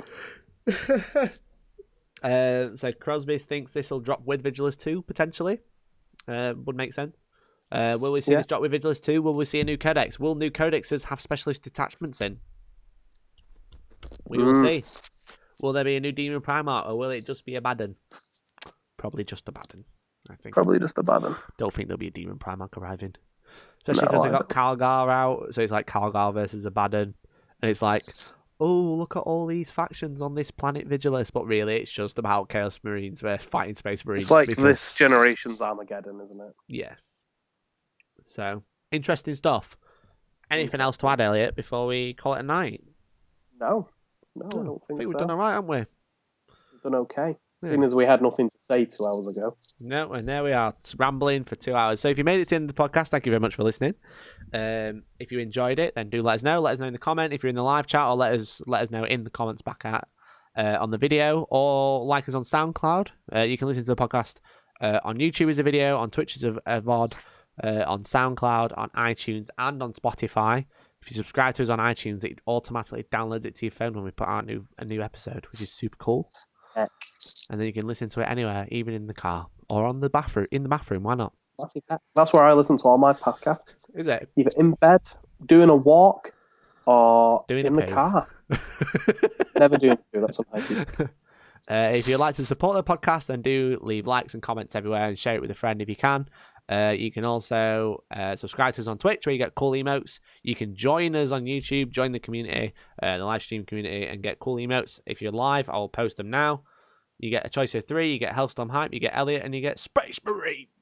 Obviously, me, I'm the best one. Elliot, and you can also get on Twitch as well. Yeah. And then picture of my face. That was on my birthday. It was on your birthday when you were very drunk. I don't drink. The best emote. Also, probably the best way to support us is praying to us, but also subscribing to hellstormwargaming.co.uk. It's the cheapest way to support us, but you also get access to more battle reports and stuff behind our premium paywall. It's only $3.99. Only $3.99. But obviously you get more videos and you directly support the channel. When's the next report? We are having a week off. It is Hellstorm half term, so the next report will be coming out late next week. Yeah. And then enjoy your break. Yeah, so I'm having a break because we released 11 battle reports in January. God. Which is more than we did in September, October, November, and December combined. We're really upping our game for you. Mm-hmm. So I'm going to take a week off. We're going to try it out. We're going to do 3 to 4 weeks of heavy releasing, and then we're going to just take a week off. We'll just try that, see how we go. Yeah. Because I have to work a full-time job, as well as doing this. This is a hobby. Something that has to happen. This is a hobby at the end of the day. Yeah. So, there we go.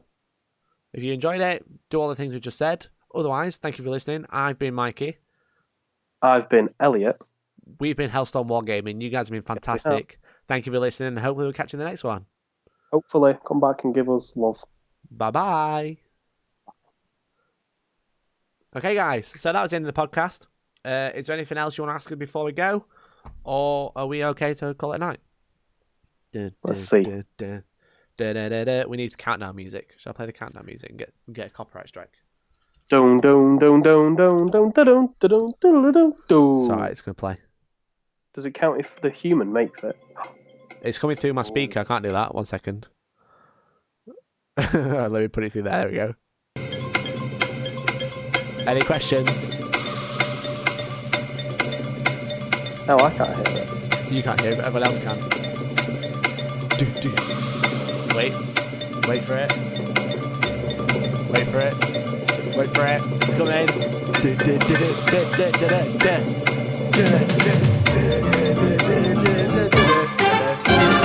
That was 29 seconds. It's not copyright. It's fair use. Going away nicely break. No, I'm just having a bit of time off. I've been playing Age of Sigmar. I've just been chilling out and just not doing any editing. I kind of timed it badly because I put stuff on the week off. I've decided to do a podcast, but there you go. I didn't want to miss one. Yeah. Oh right, need to watch the new 8 out of 10 cats. 8 out of 10 cats does countdown is the best. So yeah, I think that's about it. No other questions. That's about it. That's about it. Have you had a good time, Elliot? I've had a good time. Are we going to do another podcast on Tuesday? We're going to do another one. Fantastic. A whole new episode. So we're going to be doing an extra podcast next week on Tuesday night with new members of Team Hellstorm. Bonus podcast with the new members of Team Hellstorm. Chewy and Django Fett, also known as Tank and Dan. We've got 2 Dans in one team, Elliot. It's going to get very confusing. Oh, They're both Dan B as well. Tom Brammer said, have a good night, good chat, kiss, kiss, kiss, kiss. Don't ask why I posted kisses. Well, kiss, kiss, kiss to you, Tom. Thank you very much. Hellstorm, yes, we are. It's a Hellstorm yes from Dan. So we're going to do another podcast on Tuesday night. Otherwise, our next podcast will be the Wednesday afterwards. Tuesday night, we're going to be talking about Las Vegas, the one afterwards. I don't know, I've not got there yet, so you'll find out next week. So yeah, everyone, thank you very much for listening. We do hope you enjoyed the live stream. Let us know if you want to see any improvements or what things should change. But otherwise, thank you very much. I've been Mikey again. That's been Elliot. It has. Thank you very much for listening live, guys. You really